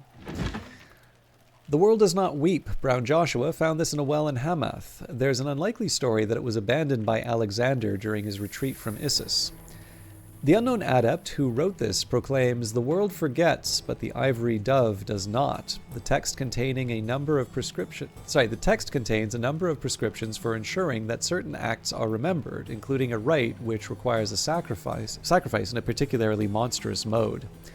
The Hours tried to bury the memory of what happened to the wheel, the flint, the tide, the 7 coiled, but the dove won't permit it, nor will he permit what happened to the first egg to be forgotten, although it is perhaps the one thing the watchman might ever forgive. So again, we're building something towards our collection of Edicts Martial. All right, The Open Head, Ilse Bischoff's hallucinatory quasi-documentary, notionally about the Greco-Turkish War of the previous decade. A hammer-armed Turk and a sword-armed Greek pursue each other through the Pindus, setting traps for each other, robbing peasants, chalking insulting graffiti on walls. The tone is notionally anti-war, but any scholar of the invisible arts would recognize the Edge Hour subtext and the Hyksos messages in the graffiti. The sword wielder methodically fills a church with candles, lights each one, strips again to the waist to reveal his terrible scars. His chest somehow swings open like a cupboard door to reveal a blood-drenched book, and the film ends.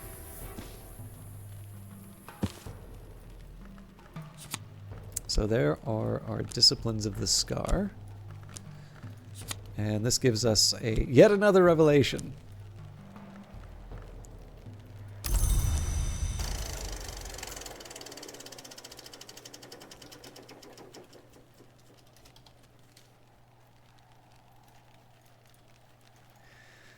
Okay. Better now.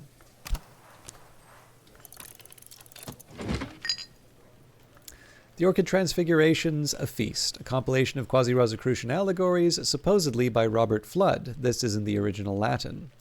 The illustrations are certainly striking. They flesh the skin and glow beneath the eyelids after the book is closed. We must devour to be devoured. We cannot be undevoured as we cannot be unborn. Intuition, you just know, you know?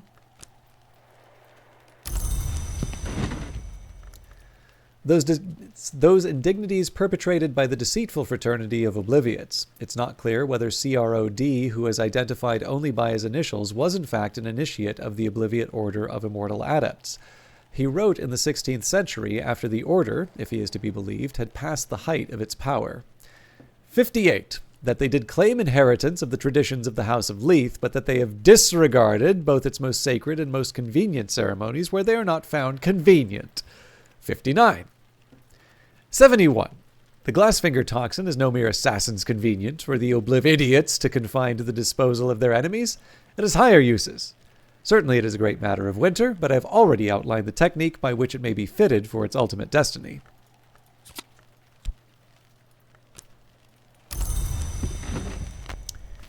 And the Velletri interviews. Interrogation of a man named Lacombe, a former Nocturnal Branch inspector now identified as terminally robogoid. Lacombe is not especially lucid, and the state called robogoia evidently includes a malady of the lungs which causes coughing fits. He weakens audibly over the course of the interrogation. He is questioned about the disposition of various unsanctioned items recovered from a Nocturnal Branch raid on a castle at Ortuccio in the region of the Fucine Marshes. He is, however, defiant as well as incoherent. Lacombe insists that the items have been put to good use. He derides Nocturnal Branch as the lackeys of Calyptra. Alarmingly, during the last few minutes of the interrogation, he begins to insist that his interrogator should burn the library. He waxes enthusiastic about the fire he wants to see, leading to a final coughing fit, after which the interview abruptly ends. So let's get some things leveled up. So I was thinking, we've got Paths of the Sun, but Paths of the Sun doesn't actually help me with the Edicts Inviolable stuff now. So actually, let me get the film rolling.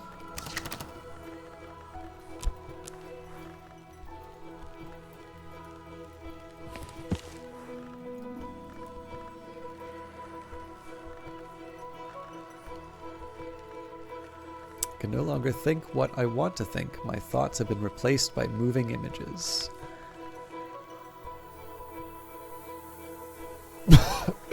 Excuse me.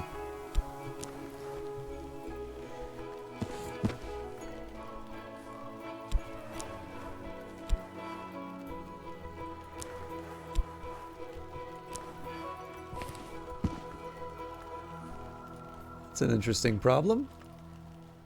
Oh, I get it, right. This is a moon text. Aha.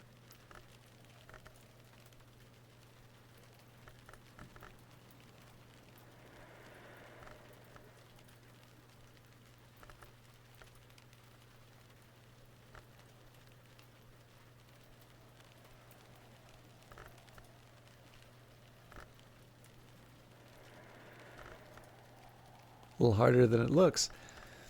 Yeah, actually, so all of the aspects that are associated with film,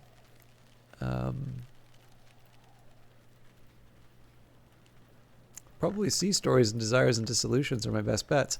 But those aren't enough to carry the day. So I think in this case we need to use my enhanced... Ooh. I was not anticipating this. Okay, so I think I can get around this by using the old wound.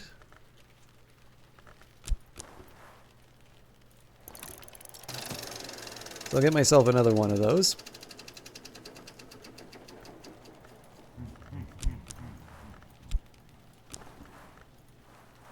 Explore an old wound to awaken the violent resonances within. Now, before I go too much further, so let's just take stock in terms of where we are. So I don't really have any use for Paths of the Sun in the immediate future. So if I replace the Confounding Parable with that, I can actually add it to the next batch. I think we've got some text that I'm reading already, though.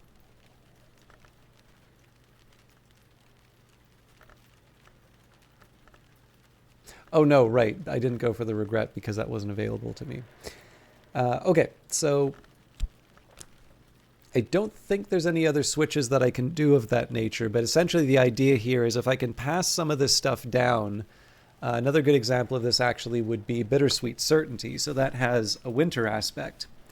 And if I can pass that on in favor of taking on something else, I kind of want to do it. As it is, though, like I just don't see any forge or lantern that I can apply. So we will start by leveling up Watchman's Paradoxes.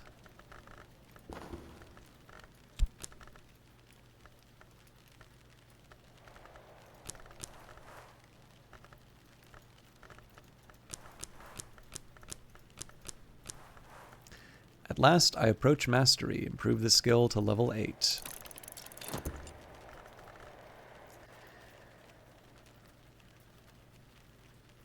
And I think it might have been smarter for me to use up the Bittersweet Certainty first. Simply because I'm going to have to hang on to it. Well, okay, no, I can actually read that book right now because it'll be used within 30 seconds.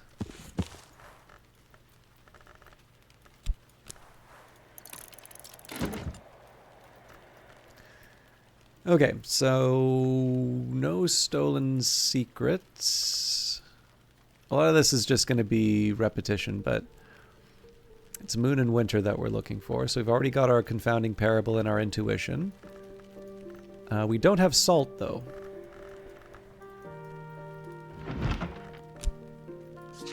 I don't want to be careful about using my Whist and Tryst.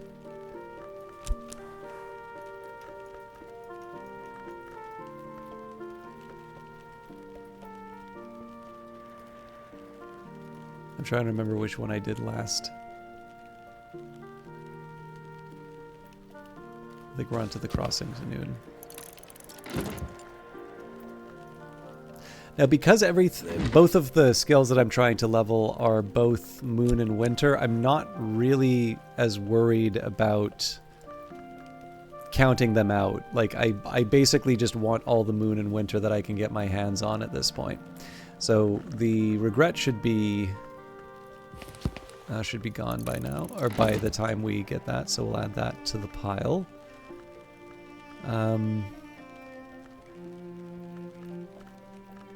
Yeah, so far as Moon and Winter goes, I think that is it.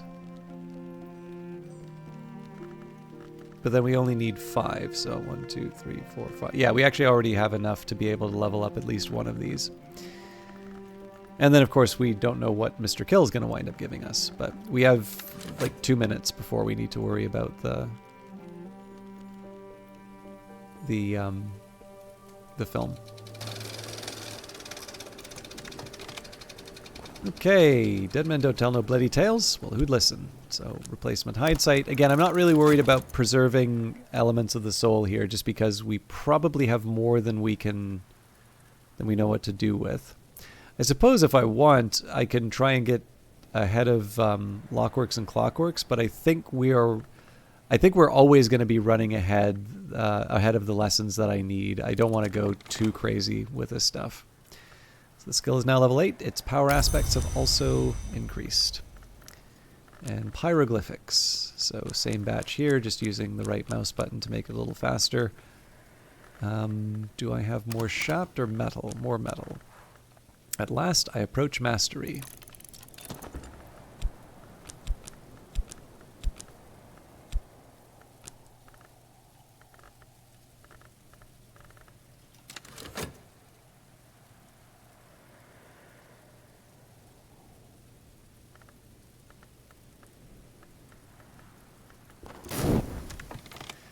Alright, so that regret's going to wind up overwritten. I wish it didn't, but we just don't have the amount of time left in the on the film.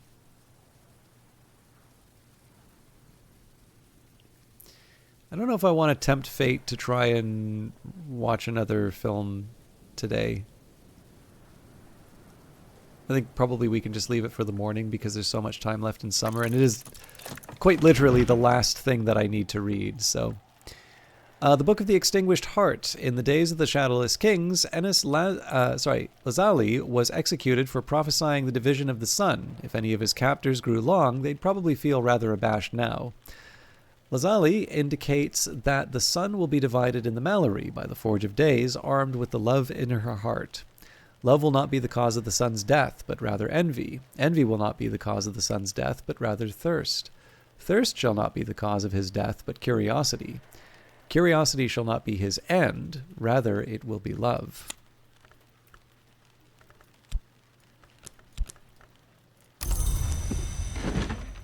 The Crossing to Noon. The mystic Garcia Sauri gives a picturesque account of the adventures of Franklin Bancroft, Prince of Wines, and Ava de Wolf, the Pale Lady, on their way to the hidden island of Noon. So probably should have had Crossing to Noon by virtue of its title on that list, but there you go.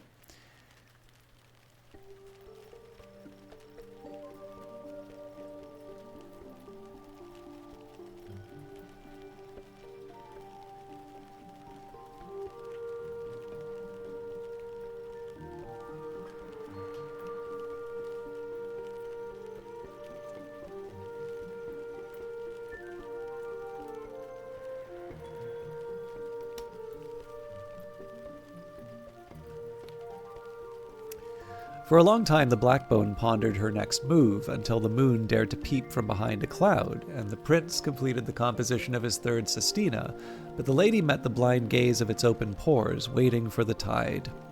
Garcia Sauri acknowledges in an epilogue that it is widely known that Ava in fact tragically drowned herself and her twin infant granddaughters, without ever making such a journey.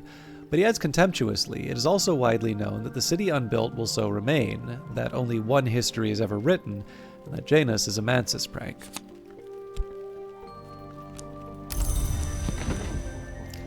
Move gingerly while the pain lasts.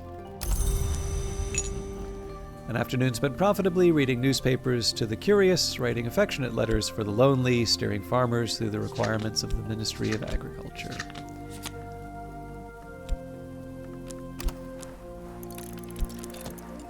It is summer. I am sitting on the bench outside the Sweet Bones eating crumbly cheese and nettle wrappings and good black rye bread, soaking up the sun. And Lady Ava's Repose, a meditation on the drowning of Lady Ava de Wolf and her two grandchildren, written in the years when the estate was abandoned by Father Theo, once the de Wolf family chaplain, one of the few to remain on the Isle in those desolate years. There are so many stories of her heritage, so many rumors of her persistence. We might easily choose to believe the grand twins escaped, even that they live yet beyond the sea. Father Theo has come to believe that Ava sought an escape from the family curse, the pale heritage of Haffren, her forebear, or the curse placed upon the line by the cunning man Red William in the time of Hendrik de Wolf. He had begun by believing neither curse was real, but as the book concludes, he decides that he has determined to believe in them, rather than accept the three deaths as a futile tragedy. One does not so easily escape the long necessity of faith, he concludes.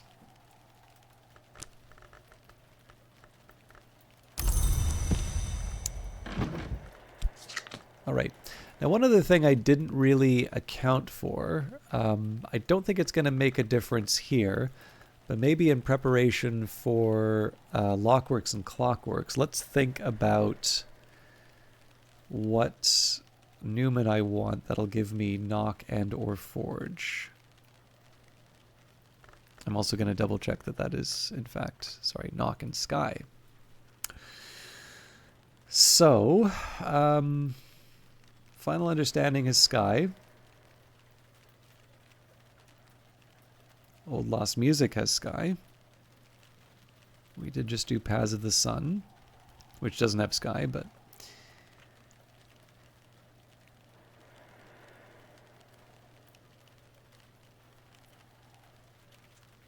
Okay, so Back into Balance is the other one that has Sky. I guess it's a little too much to hope for something that has both Knock and Sky. So Final Understanding, Rose, Sky, and Winter. Old Lost Music is Rose, Scale, and Sky. Yeah. Okay, we'll do Back into Balance.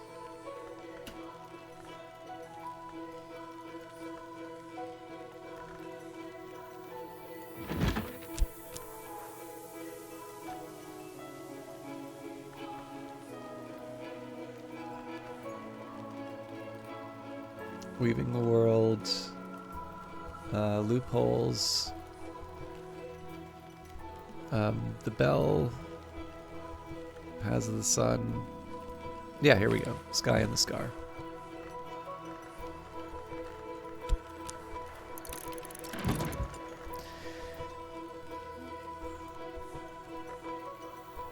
I'll maybe just double check that I'm not missing anything obvious here. So these won't work. This we have won't work. Have the Bittersweet Certainty. The rest of these don't give us Winter and Moon. Have it. Doesn't work, doesn't work. Have it. Doesn't work. Have it. Doesn't work, doesn't work, doesn't work. Have it. Doesn't work. Doesn't work. Doesn't work. Doesn't work. Doesn't work. Doesn't work. Have it. Or specifically have it. Okay, so yeah, we just got to be patient. The skill is now level 8. Its power aspects have also increased. And as far as I can tell, none of the... like the...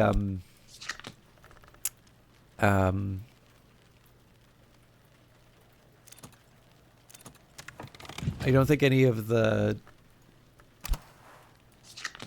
like the senses, the touch, taste, such and such. I don't think any of those have Moon or Winter. Oh, but Loss has Winter. So, dead men don't tell no bloody tales. Well, who'd listen? So yeah, I should have generated that Loss. We haven't done anything with this yet, but let's get that ready to go.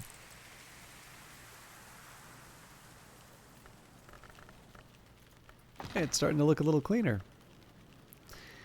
If I cast an object into the sea, it will be lost, perhaps irretrievably. Use this to dispose of junk or of danger.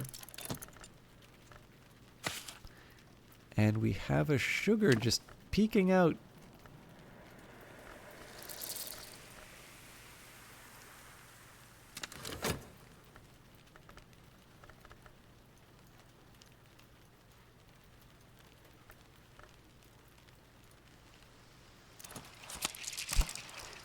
Okay, so one of the things I can actually do to make life a little easier for me is I can replace, you know, any of these, Confounding Parable or whatever. Probably Confounding Parable or Contradiction are the most appealing because they're ones that won't be replaced by Mr. Kill. But because I'm short, or no, no. So if I do, let's just say the Contradiction for the sake of the argument. And then on top of that, we'll replace the Confounding Parable with the Regret. So these are all things that Mr. Kill might wipe out. but that I can generate another loss within 10 seconds, and we don't need to read any more books to be able to level up the last of the skills.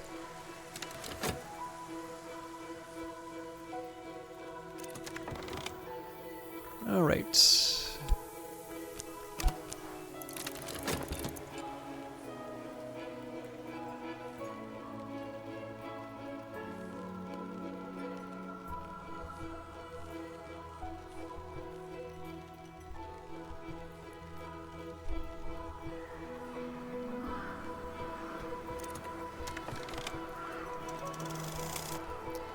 Experiment Beyond Sight, Elsie Bischoff's bewildering, widely derided final film. The film is an unrelenting fusillade of apparently unrelated images. Birth, mirrors, grain threshers, animal attacks, crowds at stations, but a single image appears again and again, dominating the rush of images until the film is only a single static shot. The repeating image is a view through a grimy window pane of a nearby tower. There's a vague impression of flickering light around the tower top. Just as the film ends, smoke plumes from the tower. That's it. Nothing of note at all, unless one happens to recognize the view of the Crucible Tower from the window of the librarian's quarters, and unless one happens to know that Ilse Bischoff never visited Brandkrug or even Britain before her untimely death. So get a revelation for that. Every movie's a revelation. I don't know if I ever realized that before. All right.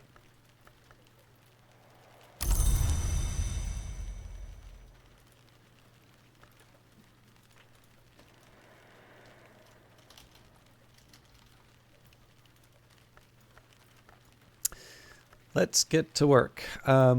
So we can do...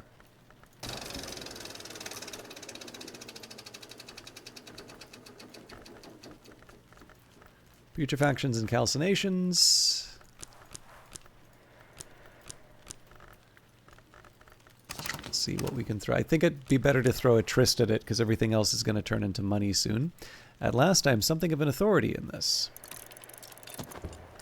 So in order to do the next level, I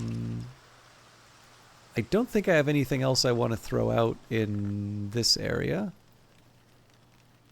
So one of the problems with all the clutter that I have is a lot of it is stuff that I will actually find useful in crafting if I decide to go down that path. It's really just the sand that's getting in the way.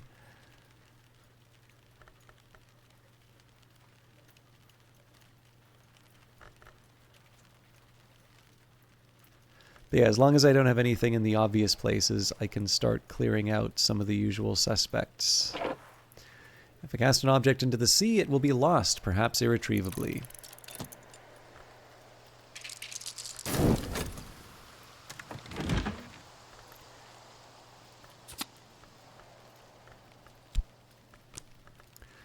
The Sky and the Scar, gnomic exhortations that might be described as emergency procedures for the return of the traveling kinds of the Carapace Cross.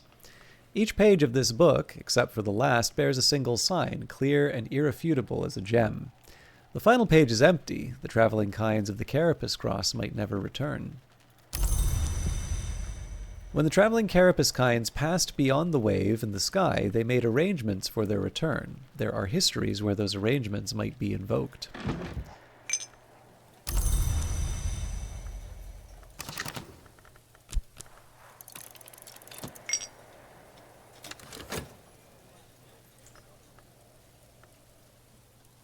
So yeah, as I said before, I'm going to resist the temptation to do another film, and then we'll just get ready for the next day.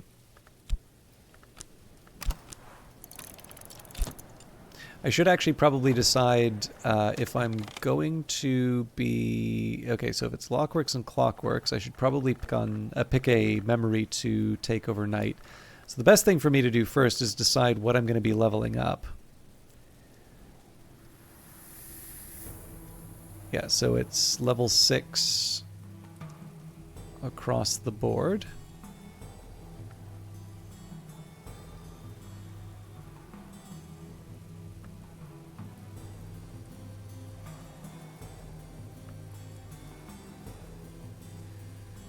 So it looks like Stitching and Binding and Applebright Euphonies.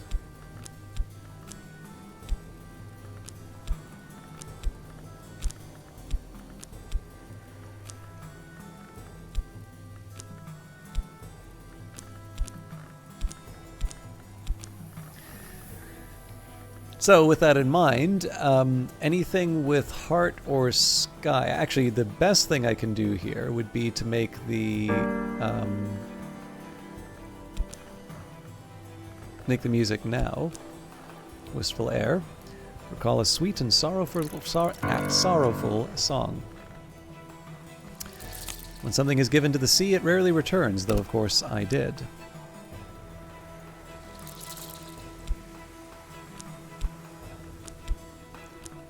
So these don't really count for much. I don't really have any plans for them. It's also a little late for me to be... Well, I guess if I wanted to make something like Xanthotic Essence right now, I could get away with it, but I don't quite see the need. The skill is now level 6. Its power aspects have also increased.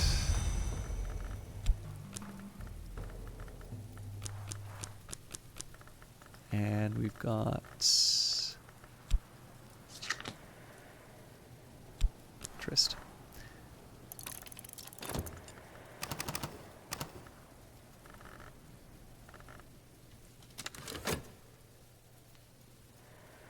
But yeah, I don't know. There might be a world in which the Admonitory Automata project had enough to be able to level up its stuff on time, but I'm happy enough that we'll get what we need. So our search is going to be for Heart, Sky, and Grail.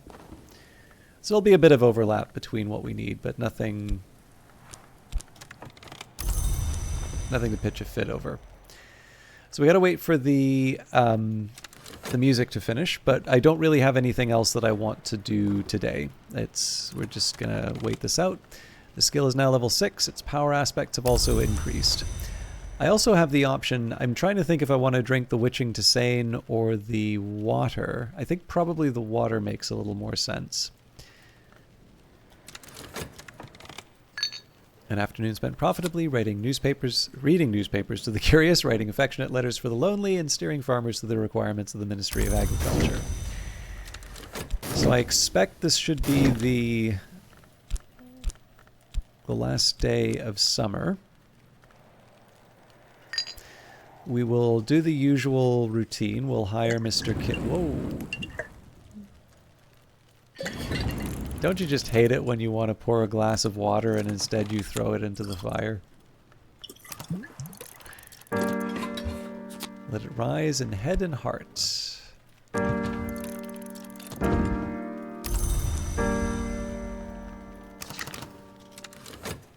Okay. So yeah, I think what I'll do here is I'll use a glass of water. I'll drink a glass of water at the start to get the Grail. We will also use one to restore an element of the soul. We might even use it to restore the... Or no, it doesn't make sense to use it to restore the core that we draw it up with. Yeah, those are some basics.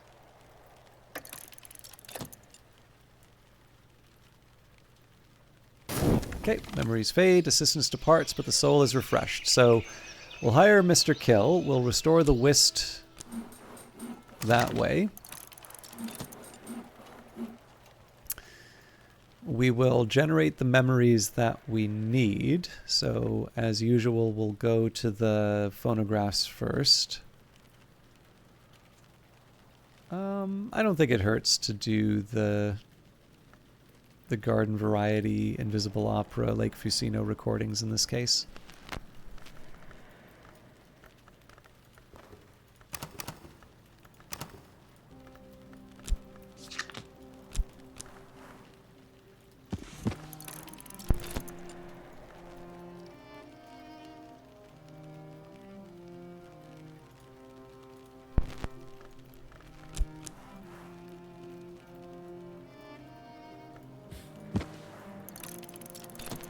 It's really hard to do the variety for the cheerful ditty, so, you know, we do the best with what we've got.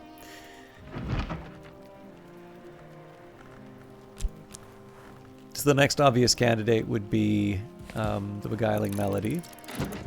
And then, of course, from there, we want... I guess we just read this recently, so... Singlefoot Songs it is. So that's the low-hanging fruit.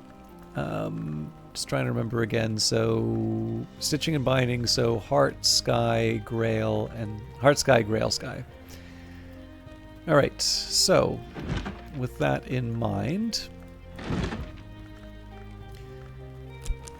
this is again another kind of indiscriminate run for all of these. No Heart, Grail, or Sky from these. This, of course, does give me Sky, so I think we're on to Incursus. No, actually, It Is Written that I read last. Oh well.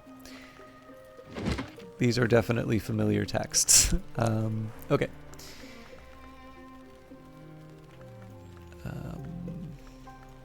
This works. I can't remember if we're on to the Red Book of Brittany or not. I'll read it just in case. Solace.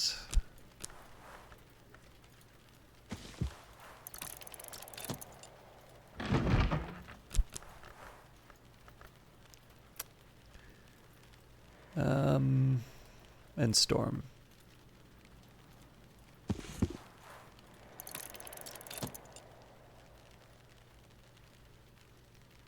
Funny thing is, I think that's... Oh no, we can get some Grail from Gossip, so we're not quite finished.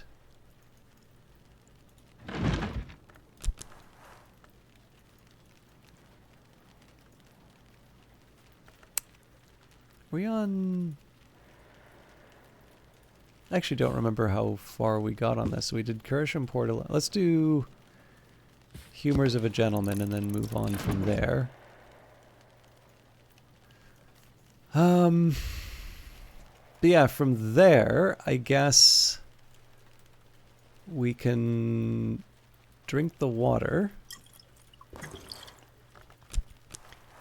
Drink the stuff. This will consume the beverage. If it's a whole bottle, consider serving it first so you don't drink the whole thing. And then I can listen to the Hush House key for the next one. And then I can actually read the darn... Or, well, watch the darn movie. So, metal. This should be an easier one. I just don't remember what my best forge is for this. Doesn't matter what my best is. It matters that I have 10.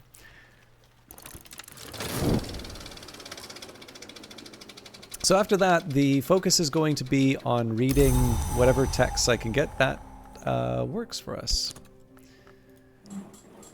Mr. Kill can always spare a few hours to help a friend.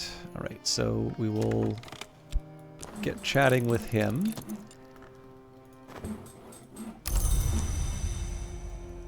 And then I'll restore... Oh, we need to wait for the...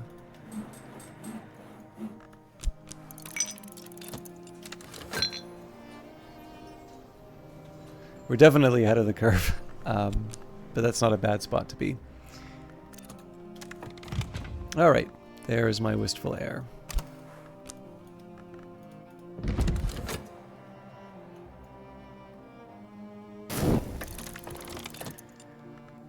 The water of the Isle has a very faint, very distinctive taste, sometimes described as apple shroomy.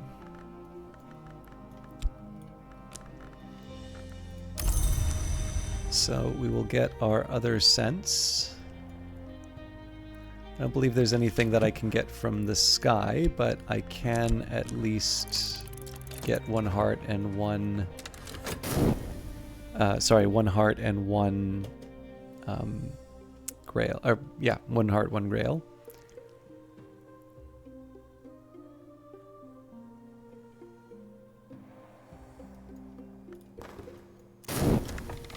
Dead men don't tell no bloody tales. Well, who'd listen?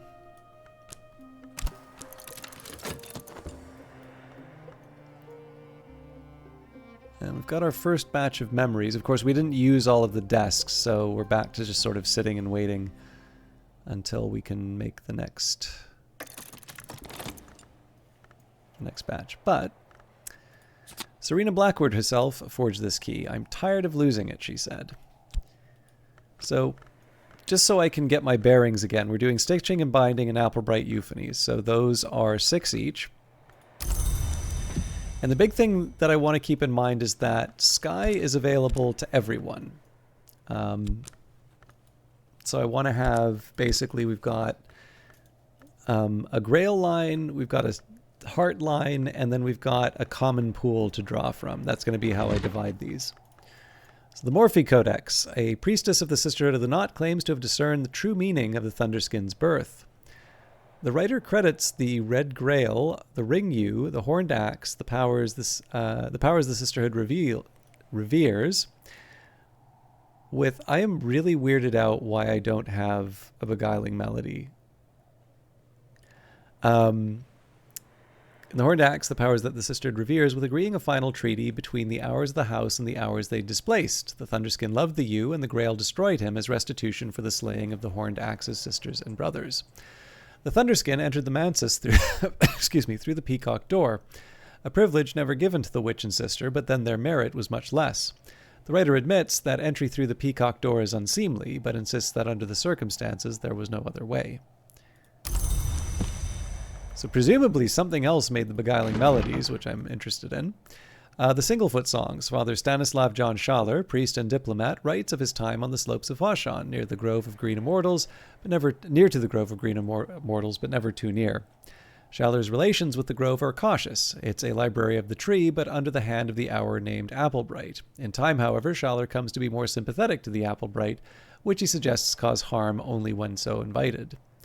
The Singlefoots of the title are one-horned, one-footed hill things with sweet but powerful voices, powerful enough to open the mountain. The Singlefoots sometimes trample pilgrims, sometimes heal them, sometimes coerce them to enter the mountain and become Singlefoots. Schaller explains that when he found this last becoming too tempting, he decided to return to his homeland.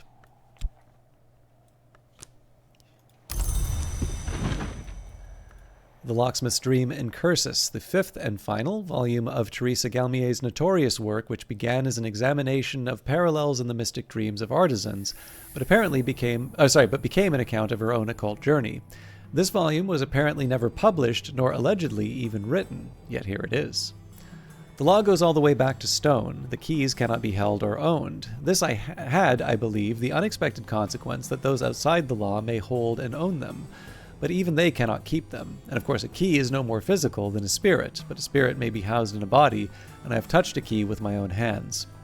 So the Legions hold the keys. I had thought the Legions only old and powerful transgressors of the crime of the sky, but I begin to understand that the crime of the sky is more even than it seems, and why a twin who unites what is not to be divided might accept a Legion as her name.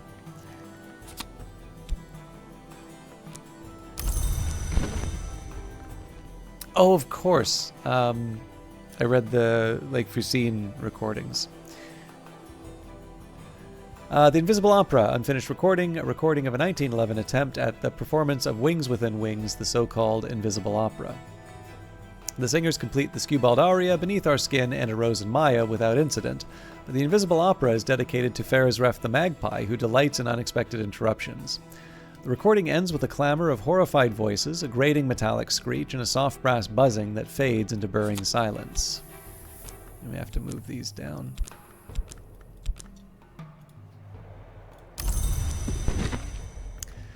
The Orchid Transfigurations, Noon, the 3rd volume of a compilation of Quasi-Rosicrucian allegories, supposedly by Robert Flood. This is in the original Latin. A long dialogue between the Mountain Mother and the Vigilant Storm describes the ways in which both mountains and storms end, and the protections they use against those ends. But we must use the knife, said the lion-throned one, the noose, the flame, the waking word, against those who have passed the 3-valve door, and so none may pass. That is our law and the law of the sun.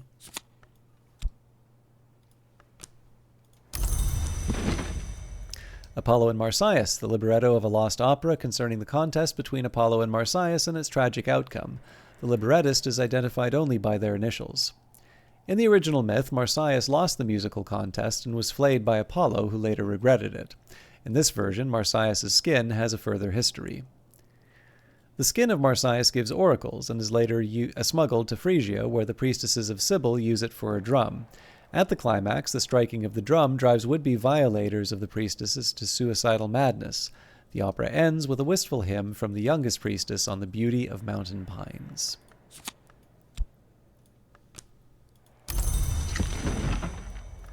The Red Book of Brittany, a volume of inklore gifted to St. Brendan's by Brian of Brittany, who was made Earl of Cornwall after the Norman conquest. The red flower lies heavy, but the roots of the watchman's tree are constant. The red flower is described as the temptation of suffering, but its suffering can apparently be allayed when the copper fruit is enspelled with nectar aspect, along with herbs and infusions techniques. A variant of the same approach, with the inks of power techniques outlined here, can gentle Lethe into a great ink. Actually, this works for both because it's Grail and Heart. The Humours of a Gentleman, Samuel Savage's satirical comedy on the intrigues of the ailing but cunning John Sun, his mistress Maevelyn, her lover Leo, and the upstart Corvino. By the end of the first act, Maevelyn has revealed a secret door in the walls of the house to Leo, and Corvino has taken to consuming worms. The play is scabrous and occasionally hilarious. The characters are contrary and capricious. Many of the more resonant lines might well be formula of power disguised in plain sight. So that one is committed to Grail. And finally, the Lake Fusino recordings of the folk dances of the Fusine marshes. The wailing of flutes, the roaring of drums, cries like birds lost in the marshes. These are the songs that the sisters sang to the witch, that the Thunderskin roared to the sky, the songs with which the Dwendrazones of the Mansis keep their vigil. Once heard, they are not forgotten. Hang on a minute.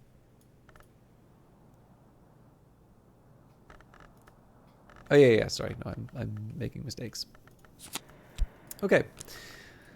So kind of an interesting dilemma here where the common pool is much larger than everything else. So the way I'm thinking of it here would be it makes the most sense for me to use up as many replaceable memories as I can. So that's 1, 2, 3, 4, 5.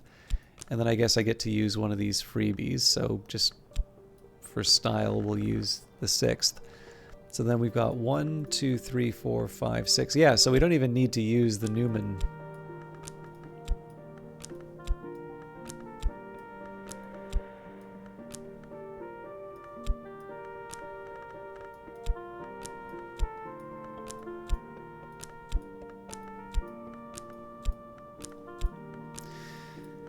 All right, that was pretty straightforward. So maybe the last thing that we'll do before we start reading all of the books is we'll prep the salon. I think what I'm going to do, one thing I'd like to do with my books is do a little more shelving. So I'm going to start clearing out the shelves in these various rooms, just so I can house some more books on them. I'm not going to go ridiculous, like I'm not going to make the pantry a place that stores books, but some of the areas that are like specifically assigned for books, I want to make sure that they're used for that. So I'm going to take the Velletri well, we'll worry about that later. Okay, we got another gossip.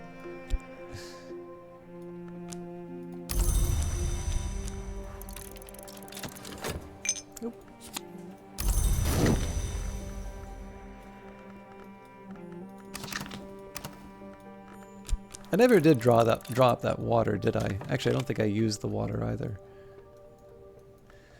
All right, well, we'll do that now, although it probably isn't going to amount to much.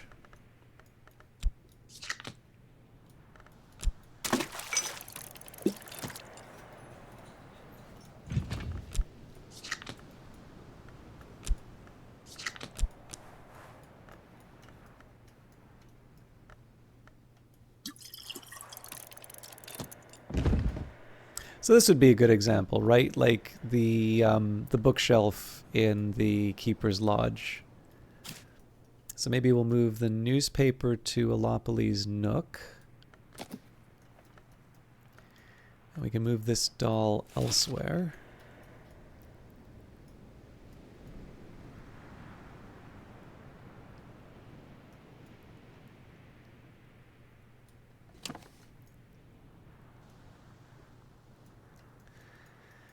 So that gives me a nice little bookshelf for a small collection. I'm just trying to think if there's one.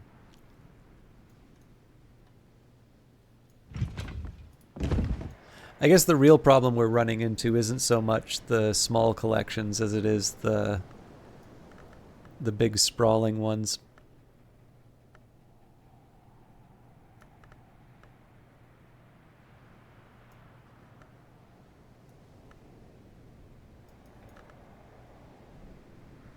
Probably not. Yeah, I probably don't want to spend too much time thinking about this now, but I do have some ideas.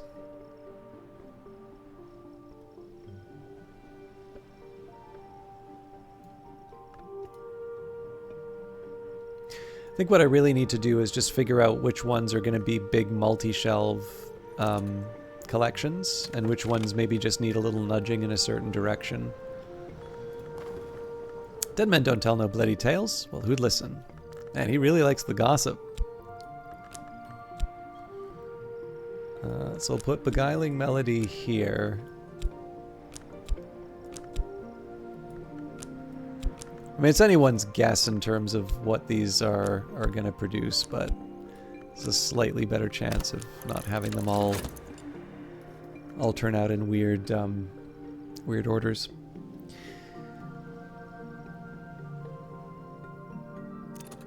Okay. The Admonitory Automata Project. Footage of experimental devices under development in the Kukurbit under Governor Collar's supervision. The admonitory automata are nasty little things of spring and wire, but they all have merry faces of painted tin. The last item shown is a prototype towards something called a condignator, which Collars says proudly will allow a prisoner to elaborate their own punishment. He hastens to add that he hopes that in the coming era, punishment will be an entirely obsolete concept. So, there is our Lockworks and Clockworks, and our Foresight.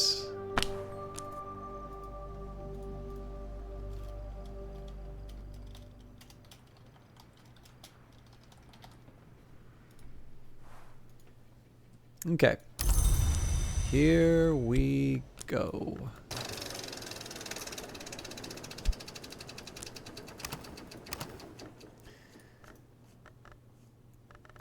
Oops.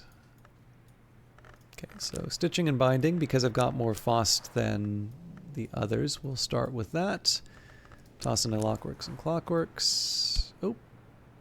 Right, it wasn't stitching and binding I wanted first. It was Applebright Euphonies.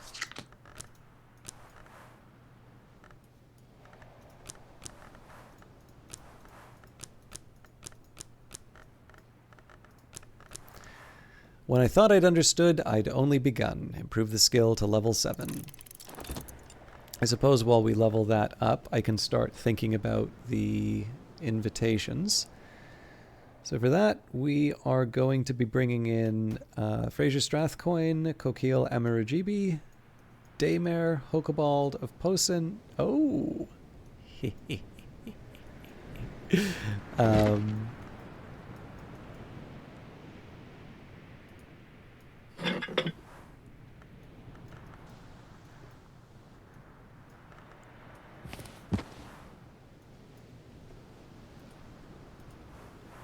Request Hokobald's presence. I have enough here to craft a letter inviting Hokobald to Brandkrug.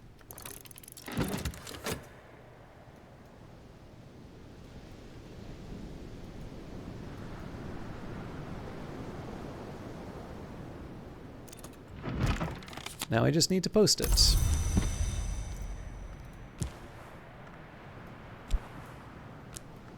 Okay, similar idea. Let's just use the typewriter this time, and whatever scale they'll let me get away with.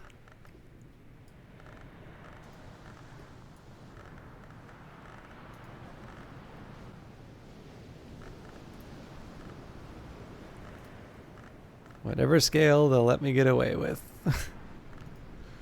Nope. Huh. I never would have thought that would be a blocker. Okay. Well, I don't need to... I can just go reverse on this. So, Daymare. Knock and Lantern Edge or for... Door and wall, probably. Yeah. I have enough here to craft a letter inviting Daymare to Brandkrug.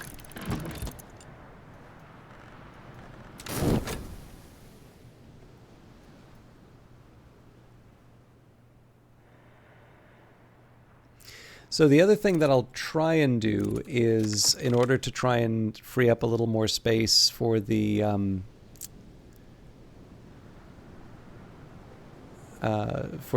house, I'm going to start drawing down on all of my all of the food. The one exception to that might be the honey haunted pumpkin pie. But yeah, essentially I want to have a few more bare shelves. Alright, now I just need to post it.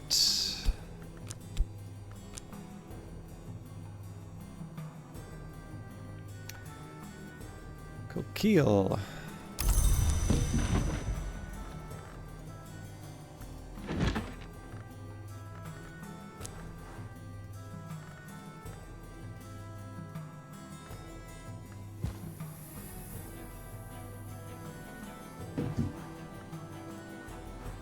I have enough here to craft a letter inviting Coquille to Brandkrug.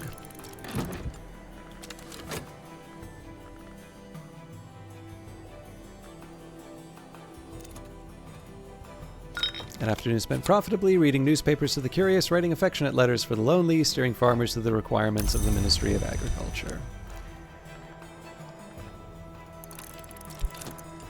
And it is summer. I'm sitting on the bench outside the Sweet Bones, eating crumbly cheese and nettle wrappings and good black rye bread, soaking up the sun. And the skill is now level 7. Its power aspects have also increased. So the last level up from books, at least our first batch of books, stitching and binding, and doesn't matter if it's Fost or core, we'll use the core in this case, I guess. When I thought I'd understood, I'd only begun. Now, I keep saying last, but obviously we're going to be getting lessons from the salons, and then of course every season we're going to be getting another book. But in this case, essentially, we would only expect to use about a day to get these things leveled up. So it's a nice milestone to hit. I get to focus a little bit more on understanding the world in which all of this is happening. I've, of course, always had the option of doing that, but it's just nice to be able to say, okay, I have a narrow idea of what, fairly narrow idea of what I want to accomplish as a librarian, and so I'm now going to focus on some things that will help me make that final decision. I have enough here to craft a letter inviting Strathcoin to Brandkrug.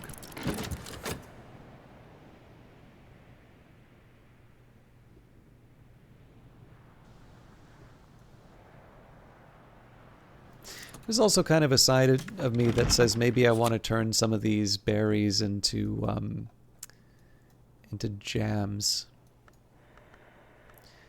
Right, now I just need to post it. So we don't need a 5th letter because Reverend Timothy will be the guest next time.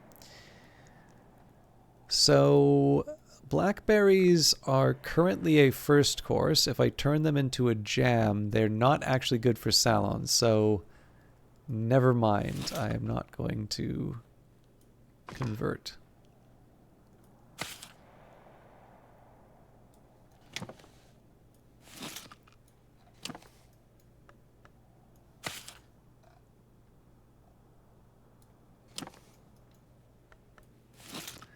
I don't know if this really fixes anything, but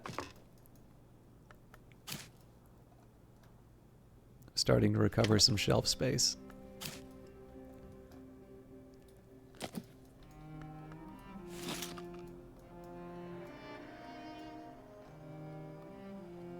No!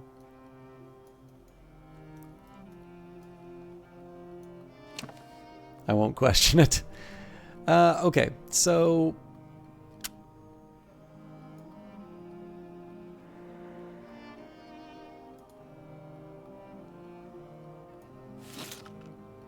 move the flushed Mommet to the side like so.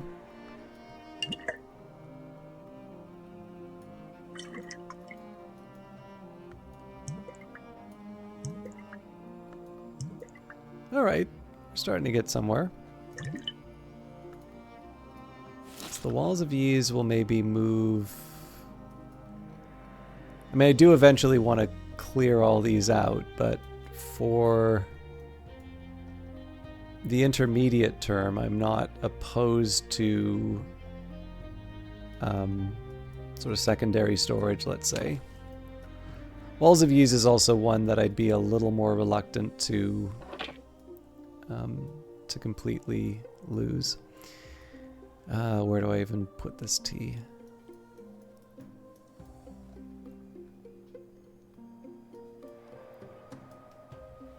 Oh, come on. Well, that's fine. You know, we're not gonna need that space right away, but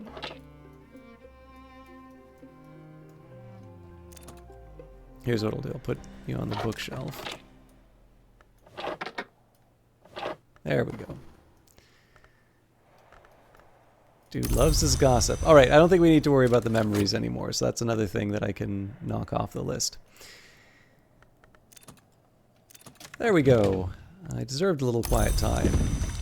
A little water splashes on the stones of the well to nourish the mosses there, and I did lose a place to put my pitcher of water, it looks like. So temporarily put it here.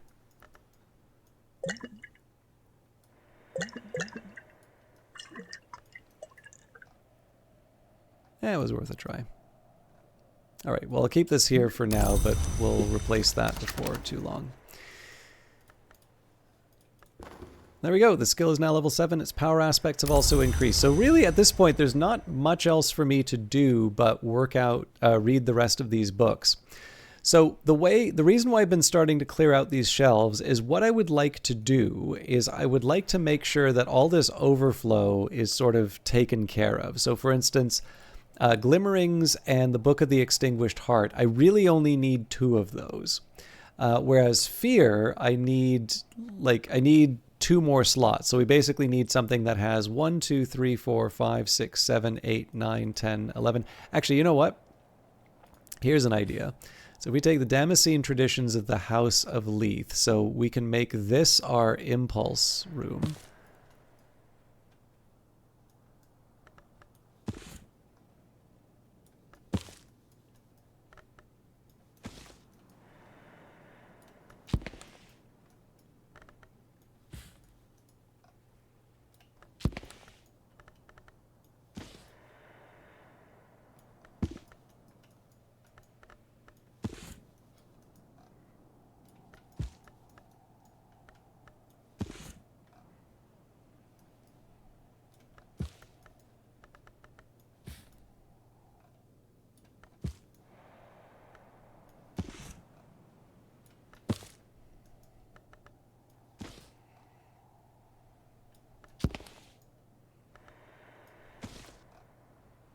Oh, I might be 1 short on this.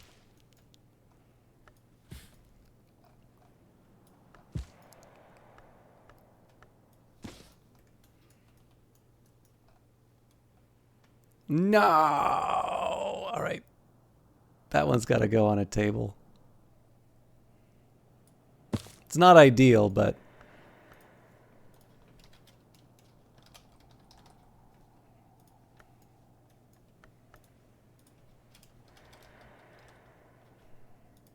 there might be a way I can sort of... Well, let's see. 1, 2, 3, 4, 5, 6. 1, 2, 3, 4, 5, 6. Yeah, okay. That wasn't realistic to move it on there. We may find that we can store more books on top there, but one in the same room isn't catastrophic. Okay, so what I can do here, now we'll take the Fear that we need.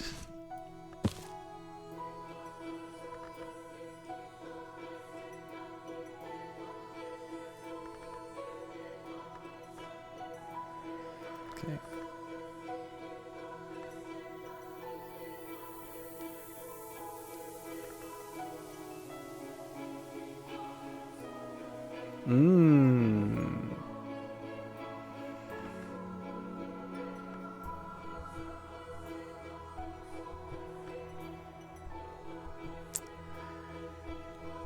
It's a little more than I wanted, but...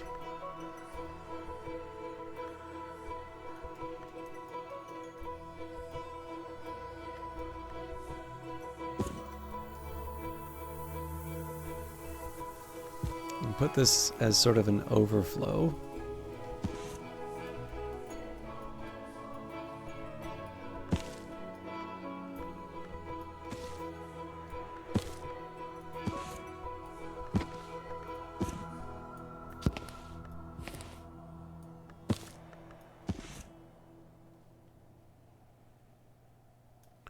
Okay, so we'll drag all you over here for now.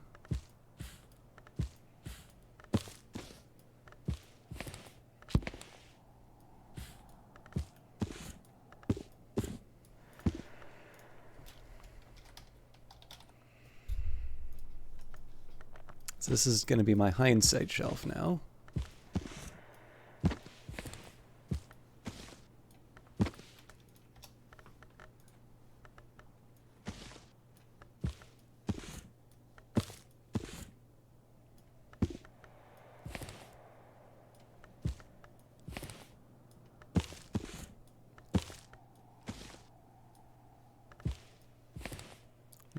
Oh, come on! Nailed it. All right.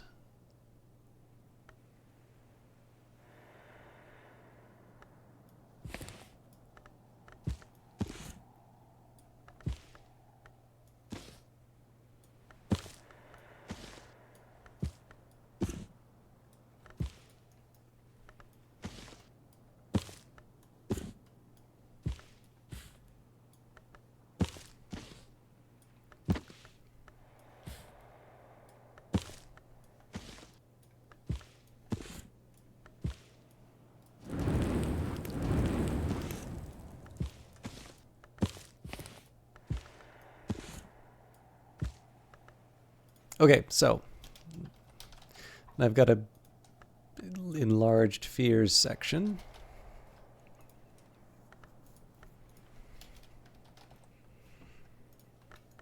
So what I get to do here now is bittersweet certainty.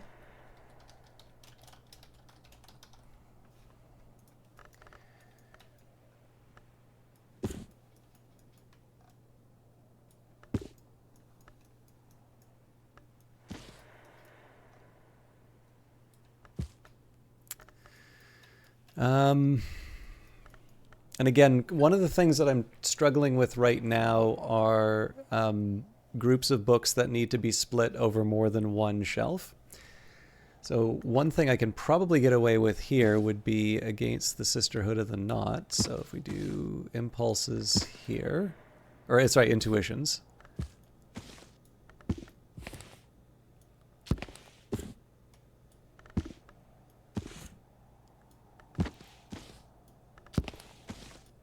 A little wasteful, but we'll see. We'll see where this takes us.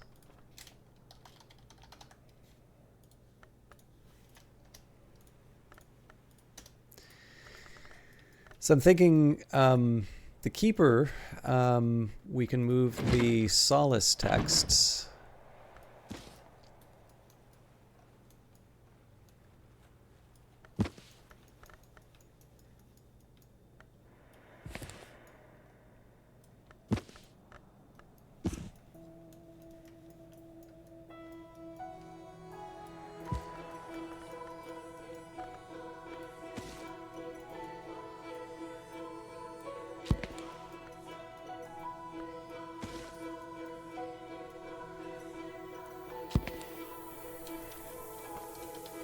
Basically, this is all about restoring shelves as proper shelves. Another one that I should have an option on would be...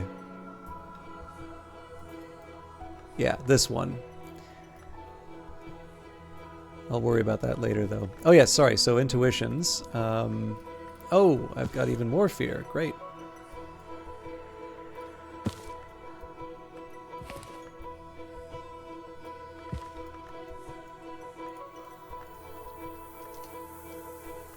So that's a confounding parable. I'm still going to need to figure that out, but for my intuitions, I can now accommodate the extras.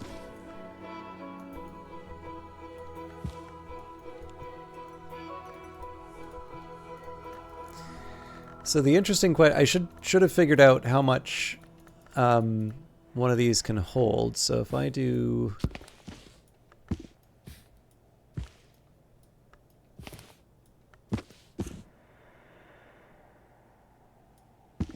Okay, so that's 5. Oh, yeah.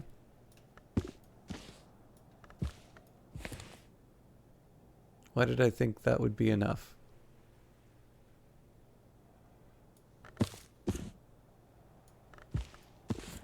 So if I have something with 10, I can fit that in there. I think most of the trouble ones are more than 10, though.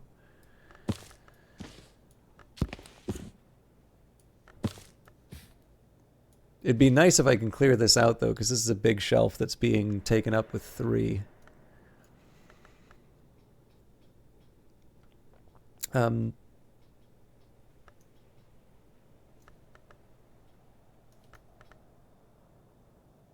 so these are taking up 2 shelves each. These are actually pretty sensible where they are. Oh no, hang on. This is Revelations. 1, 2, 3, 4, 5, 6, 7, 8, 9. Okay, yeah. So there's a very obvious solution here.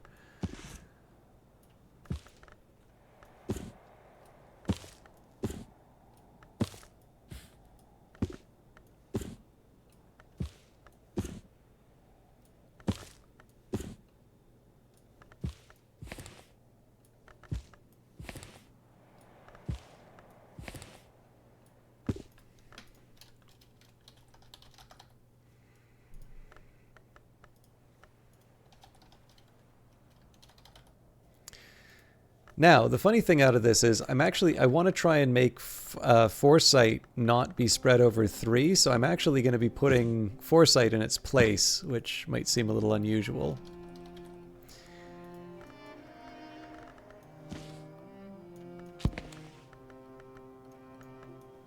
This is a bit of a flyer, I'll also admit, but I feel pretty good.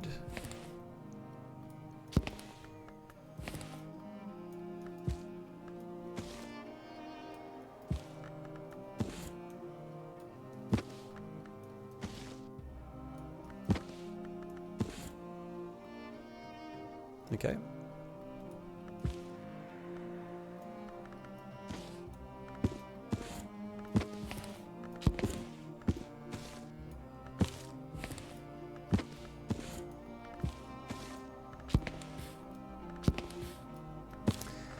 Okay, so if I try this one shelf, I don't think this is going to work, but...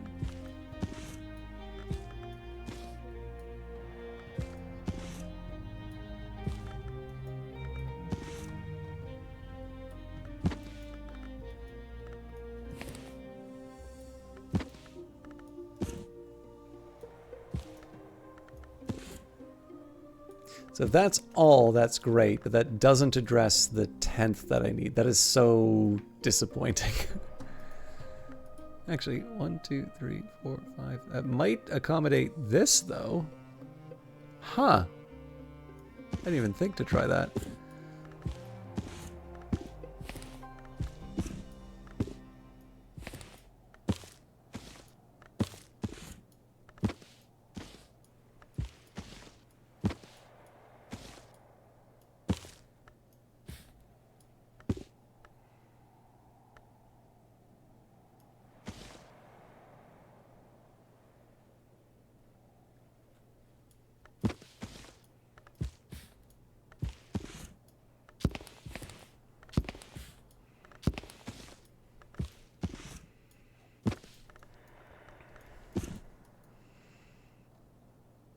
There we have it.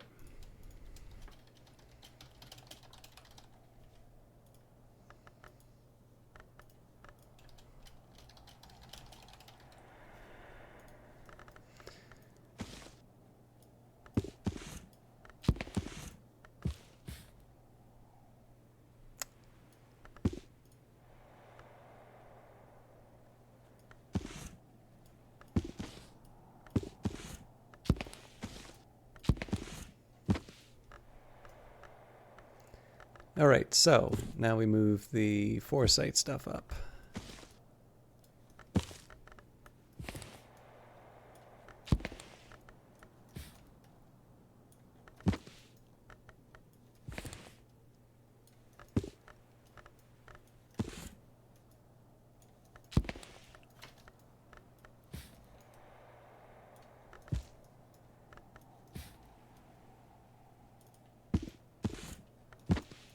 Oh, I might be short. I hope not, but...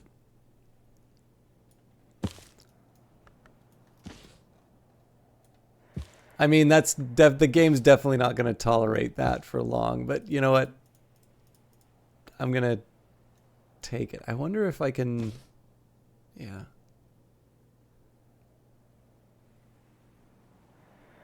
I'm sure if I divided some of the weirder books...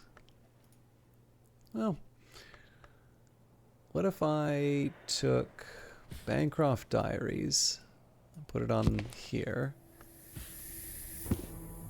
I mean, it looks slightly better, but it's still the same problem.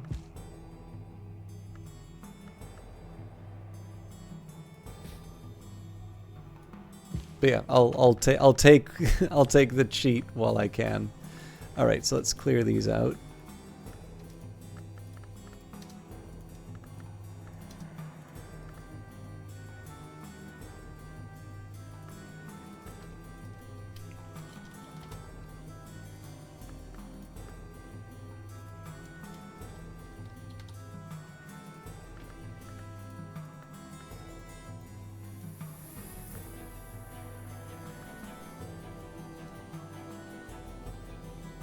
Oh.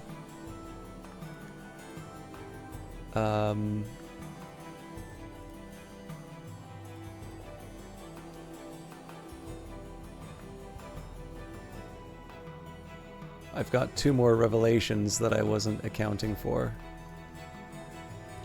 All right, slightly inconvenient, but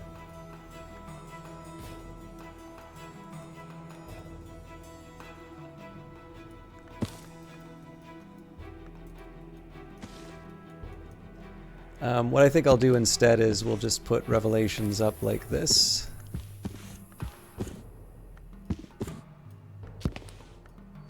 Feels wrong to break the Elmier collection like that. All right, here we go. How you doing, Vesper? Folks, for those of you who do not know Vesper Fortune, he is a bat of fortune. Somebody who makes images as gift images. He also does the occasional lecture. He did one that actually a streamer I really like, Osmond Meow, got to see on the Satanic Panic, and has gifted 2 games to the stream, which we'll be playing eventually, one magical day when I get everything that's currently on my plate finished. Also, just an overall, excuse me, friendly and interesting streamer who I hope you get a chance to check out. So I'm seeing the problem with my impulse plan. So this was not bad. Unfortunately, I didn't account for the 2 that I would need. So I wonder here, 1, 2, 3, 4, 5, 6, 7, 8, 9, 10, 11. So I don't think I can accommodate it on the 2 shelves, although I'll try.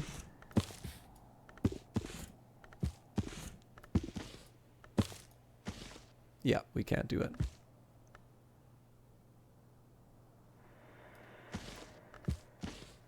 Although, I can make this my revelation room, and then the impulses go over here.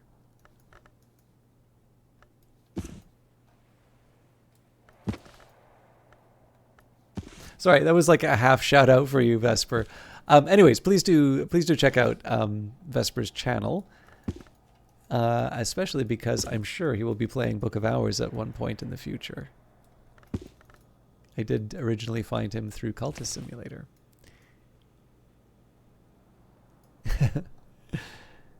That's nice of you to say, Vesper. I've been feeling less than God's gift to streaming lately. I notice a lot of the comments have been about not directly saying so, but more or less carrying the implication about how I'm playing the game incorrectly. So it is what it is, though.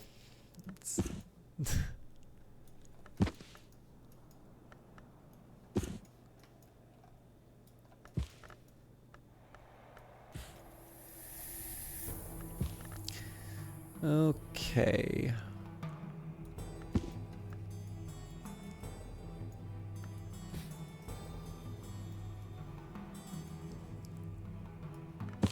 So that's a nice spot to be in.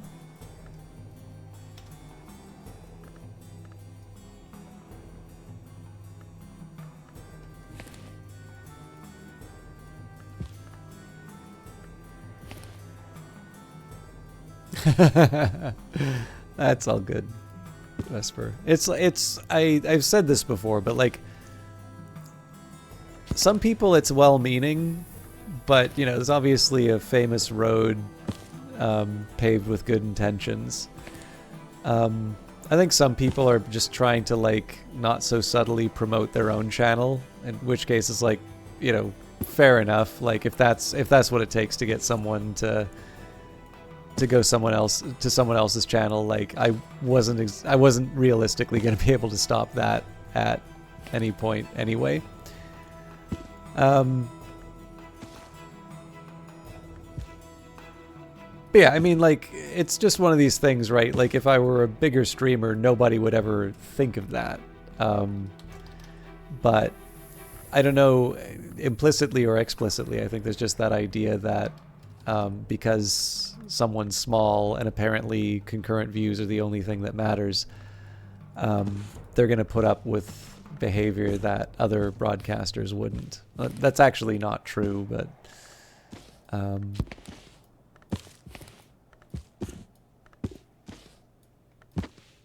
all right, there we go. So we'll bigger streamers don't spend half an hour reorganizing the library. Okay. Yeah, well, that's just it, right? Like, you know, if for the person who does make that mistake, you know, there isn't even a warning. They're just blasted out of the sky.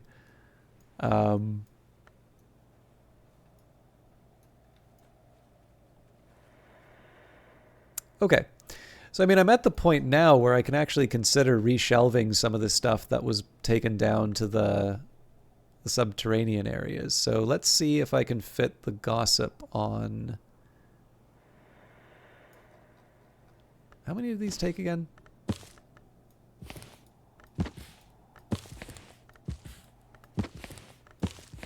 Okay, yeah, that'll fit 6, so we're good.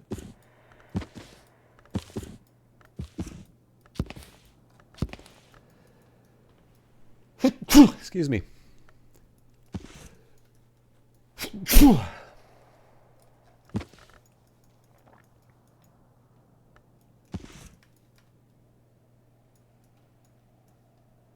Oh, thank you. Thank you, Vesper.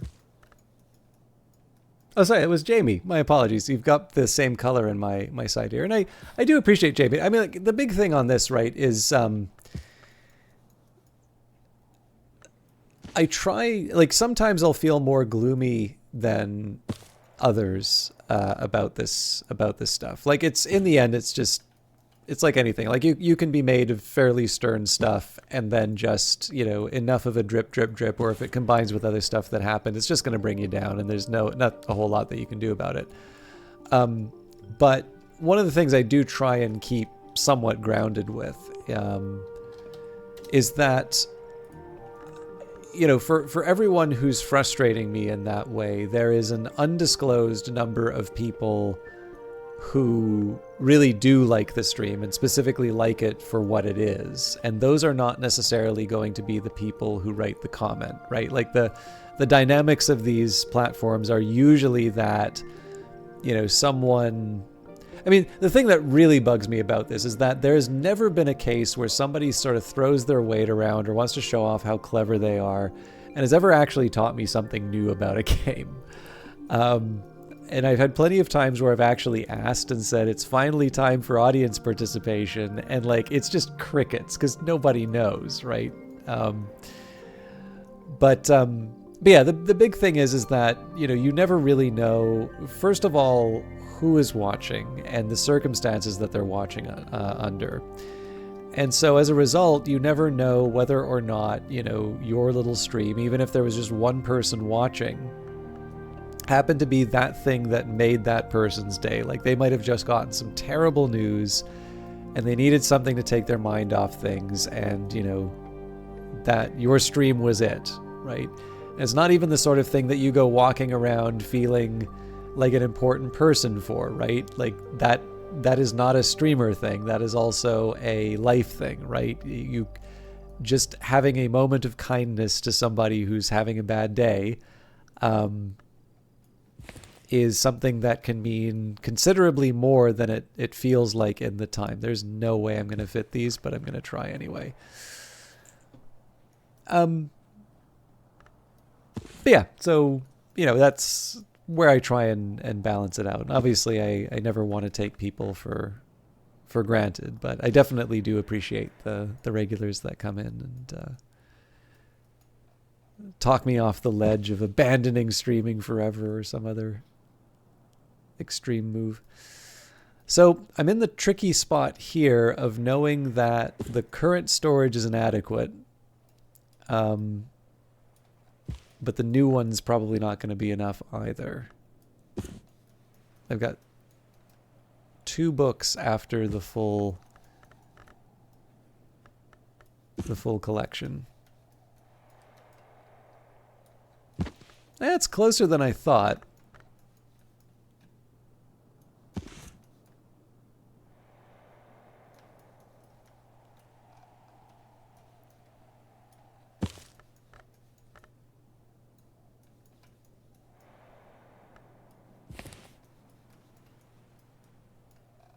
It's like I do have like a spare one dangling around, but I can live with that. But yeah, the big thing here, so obviously this is going to go up in flames, the first shipment from Oriflammes that I get.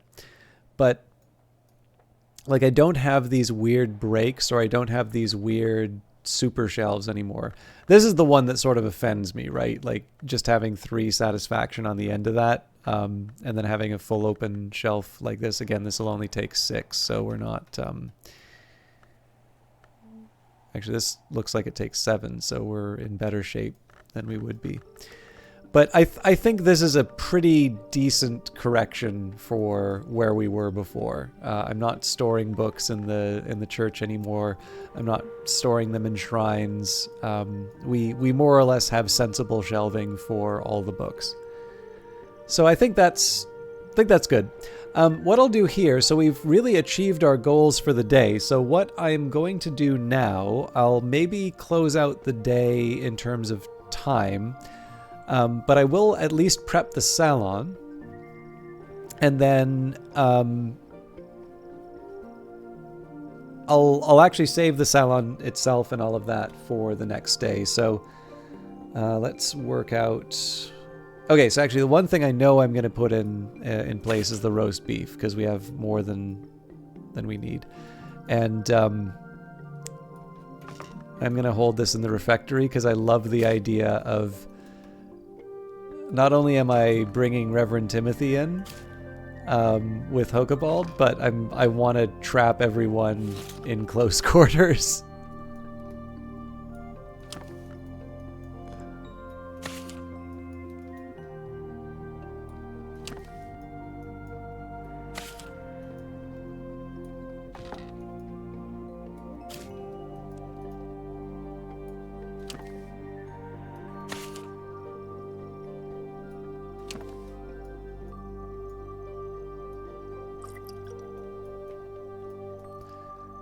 Move the serpent milk over there. All right. So, the refectory. Fraser Strathcoin, definitely will use our surplus beef.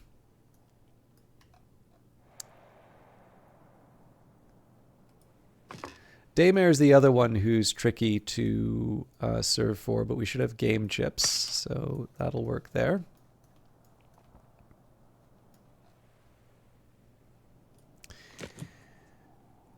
Coquille presumably wants Grail.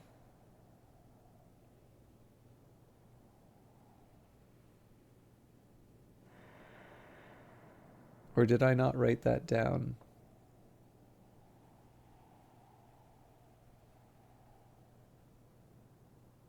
Yeah, it looks like I didn't write down Coquille or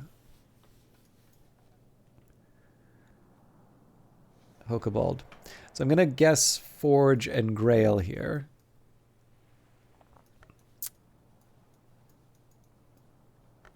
So we've got a side dish and a first course.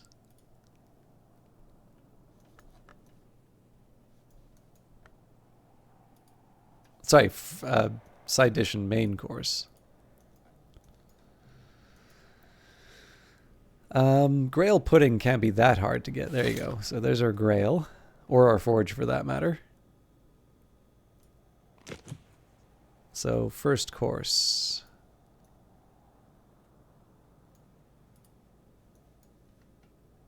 That's a side dish. Yeah,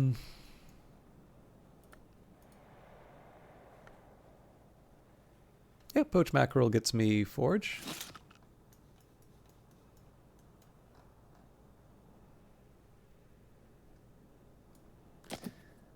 All right, main course, side dish, pudding. Oh, sorry, main course, side dish, pudding, first course. It'd be nice if I had something lanterny for Reverend Timothy, but I think at this point I'm happy enough to...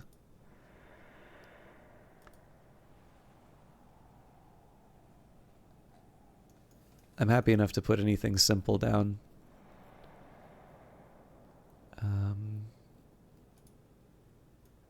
Potatoes.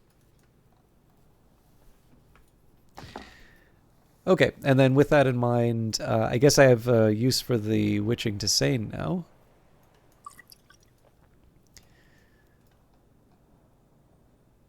So there's a Grail drink. I need a Forge drink of some kind.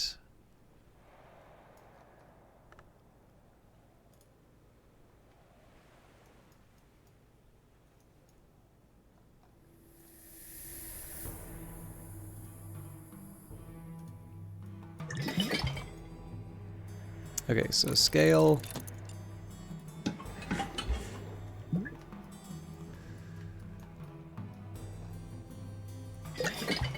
Grail. Excuse me.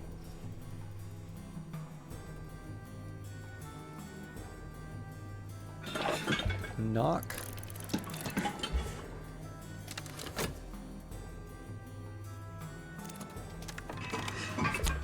Okay, so I'll have to find another Schloss Jannings to replace that.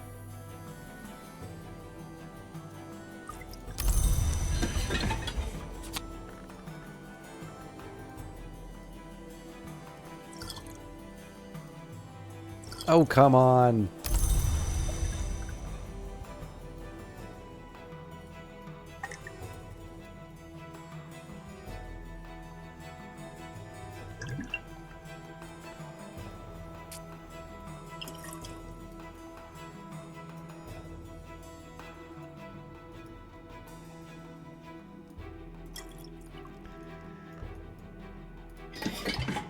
All right, so there's the knock.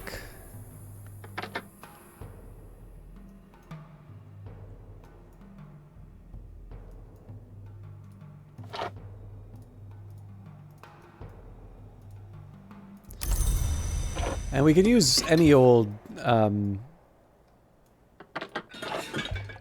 drink for Timothy, but I'll use another tea just because it's taken up a bunch of space.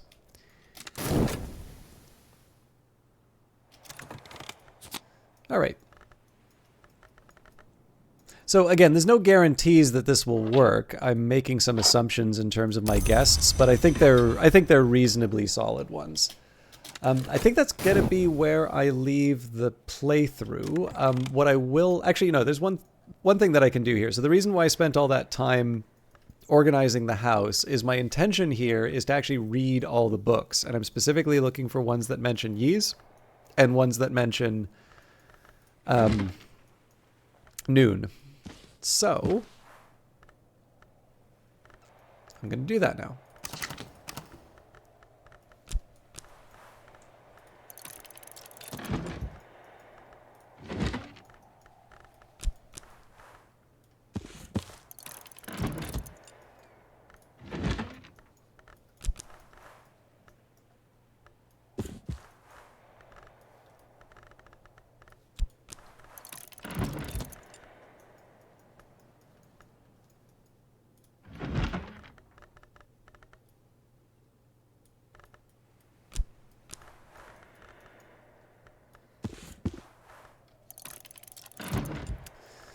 Okay. I'm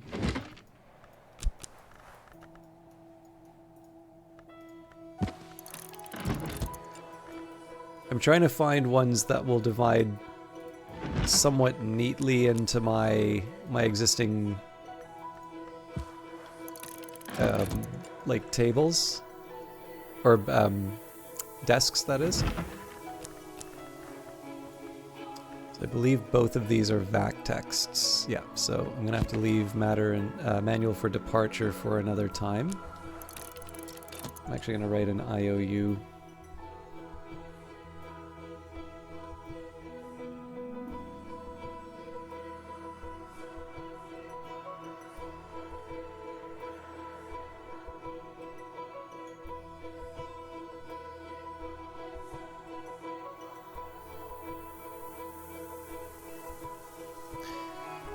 Okay.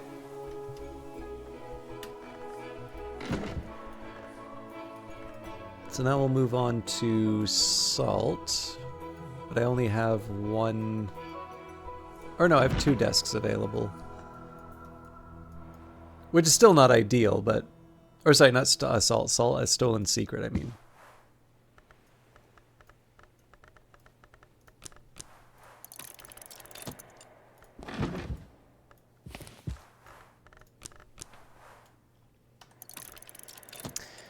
Okay, so I'll run through this. I don't know if I'll do a second batch. Like, I guess I have the time to do it, just not real life time.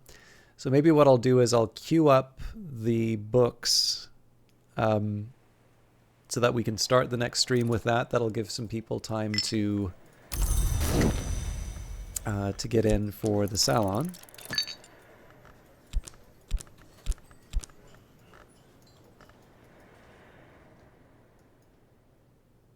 But yeah, a lot of this is just, at this point, this is just about getting the information from the books as lore, basically.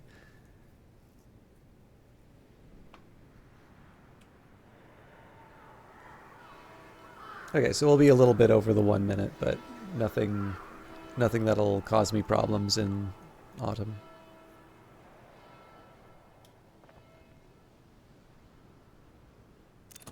Okay, here we go.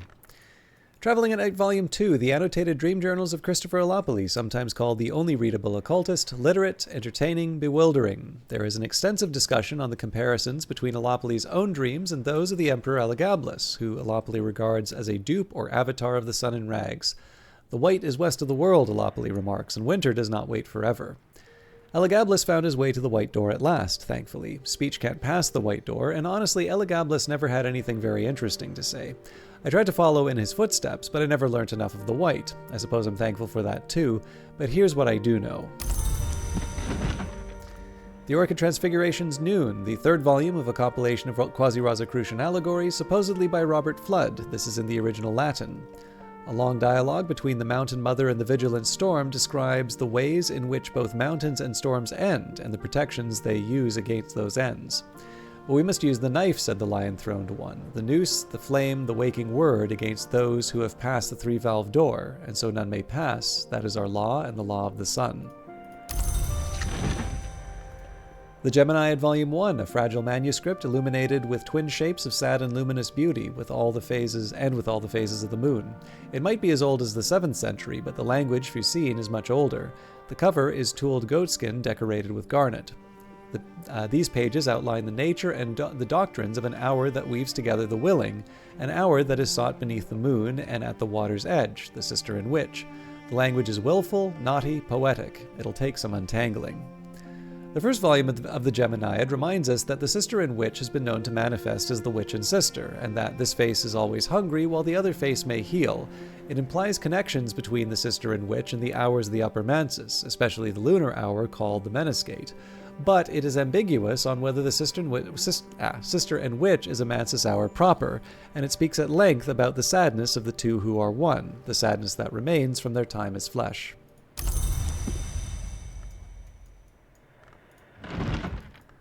The Mirror of Melissenth, the daybook and dream journal of Abbess Melissenth, venerated as a saint and respected as an alchemist. Melissenth speaks longingly of those we would call from behind the sky. Melissenth claims that the sights and sensations arts that she describes can be used to invoke the dream of a star, when sufficient sky aspect is invoked to uplift an ascendant harmony.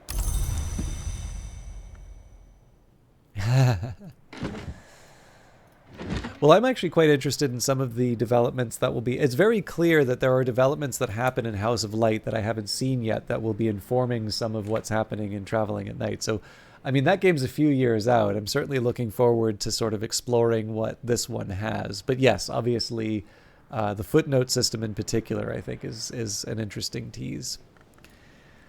The Perugian Diaries. In 1907, at the age of 18, Christopher Lopoli left Strathcoyne's household to study theology at the University of Perugia in Italy, unrolling under the name Christopher Strathcoyne.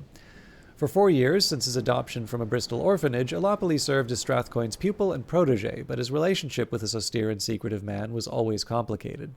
His journal confides, "I still think Fraser's intentions are good, certainly he agrees, but I never understood the final goal of his investigations. He was never prepared to enlighten me, and good intentions or not, I can no longer bear this dream of eyes. We've agreed to part almost amicably." Lopoli left Perugia in 1909 without completing his degree. He had long lost interest in his studies, and the latter half of his journal is concerned with his studies of Umbrian folk songs and notes towards his own compositions, which are of widely varying quality. One of the better ones, In the Marshes of Night, suggests he visited the site of the old Lake Fucinus near Ortuccio.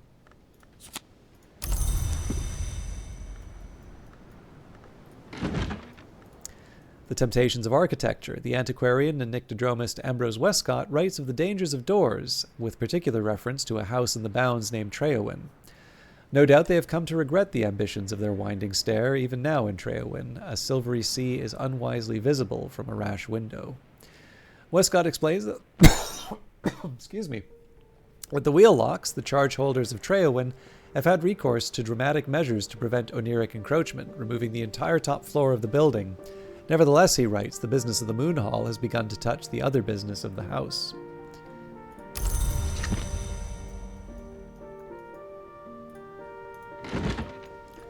On the Matters and Deeds of Serpents. This was probably the Prophecies of the Naga, rendered into English and illustrated by William Midnight in Paris in the 1880s, but it shows a number of divergences from that text. It's certainly quite recent by the standards of Act texts. The serpent folk, called the Great Hooded Princes, came to know the order called the House of Leith and warred across the miles with them. They made an alliance with the Mother of Ants, whose children they had been. The text describes how the Great Hooded Princes escaped, or will escape, from the Fifth History, where they had died, or were doomed to die. They engaged in a secret conquest of the land of the Great River, called India in some histories, and have ensured that all other conquests of that land are false conquests. Finally, on Matthias and the Amethyst Imago, Lost, an account of an occult romance. A certain Para, son of Aaron, claims to have written this in a single night as part of his initiation to the Damascene branch of the House of Leith, that order of immortals who rejected their past and future. The laws of the house forbade Matthias to love, the customs of the wood forbade the Imago to remain, so he conjured her a final time, when she had uncovered the shears of Alcapura, and she suffered him to cut the wings from her back, so that she might remain, and he suffered her to cut the parts which hold man's seed, to keep them from the detestable act. This was love in all its blood and joy. We have cast out Matthias from the house.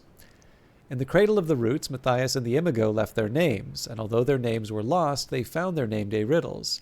This we recall in solution and separation, so that in the presence of the moth, our memories may become our futures. Do this wisely, in memory of the name and the long who gave up their past, that they might be together forgotten.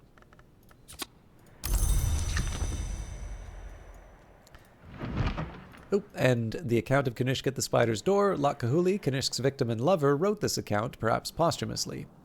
Kanishk sought to become a name. In pursuit of that end, he made Lot Kahuli the vestal of his appetites, promising Locke that they would ascend together. At the spider's door, he betrayed his lover. The Chiliarch listened to it happen, and then forced Kanishk into his service. The Chiliarch cannot be denied. Lot Kahuli remained to write this work, and to describe the outer magics of struggle and contest. Sorry, you can tell I'm getting at the end with a few more errors than usual. All right, so like I said, I'm not going to read these ones. I'm just going to cue them up, but this will be how we start the stream tomorrow. So I think in this case, let's do the manual for departure because we've got our VAC back now. And I can remove that from my to-do list.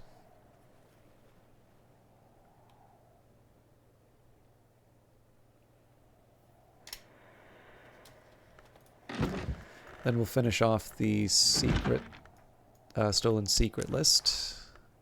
So, Gospel of Zacchaeus.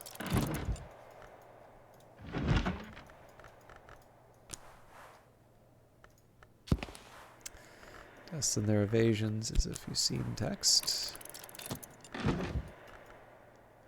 So, on to beguiling melodies now.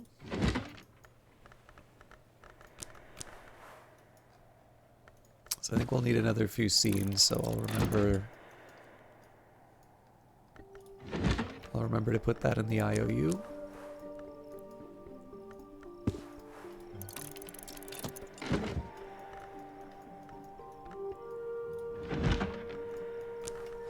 Just a note for those of you wondering how I'm doing this, I'm just right-clicking the books to put them in. I don't, like I said, I like to click and drag mostly, just so I can show people what I'm doing, but little shortcuts that are, like, still visually show you what's up. So that's Geminiad 2, right? Nope, Geminiad 3.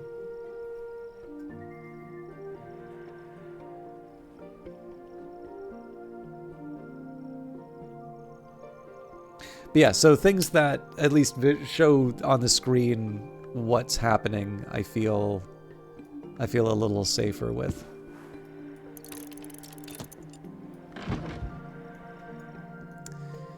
All right, so we're starting to run out of space, but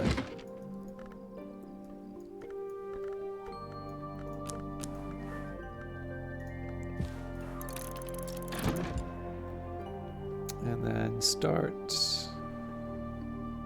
at okay. So again, the reason why I'm doing it this way is I want to find, if every book that mentions Noon and Ys, I want to just put a note on in my notes to refer to those books later. So I'm reading all of these books in order to do that, and that's of course why I did all the shelving. But I don't want to I don't want to be on pause for the entire session, like next session, to be able to go through all of these. So the idea is for this time around, we'll start by reading the text that we've queued up, and then I'll start from the contradictions, and then we'll move into I think I'll probably go top to bottom, so we'll do a bunch of foresight, then the patterns, and so on and so forth.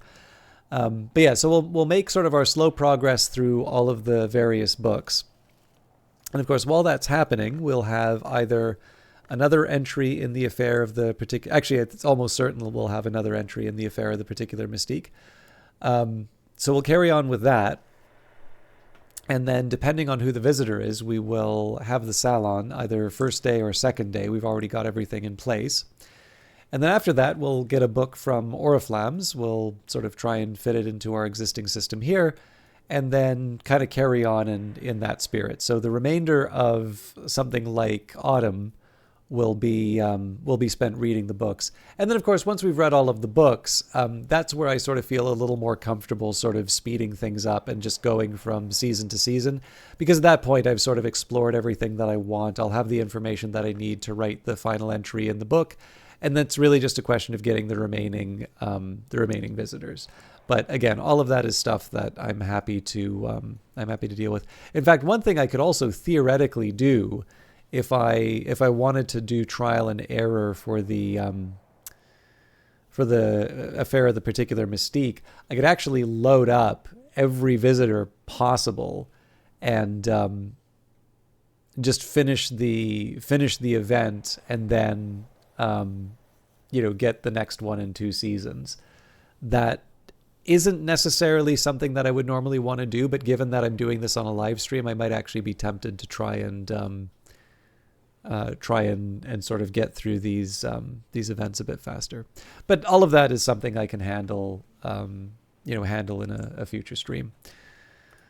It is almost midnight, and I have an early day tomorrow, so I'm going to leave it there. Thank you, everybody, for watching. I hope you're looking forward to hearing all of the... I know, Vesper, you'll appreciate hearing all of the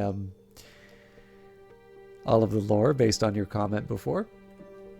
Let's see where we're at for the rest of the evening. So, it seems like...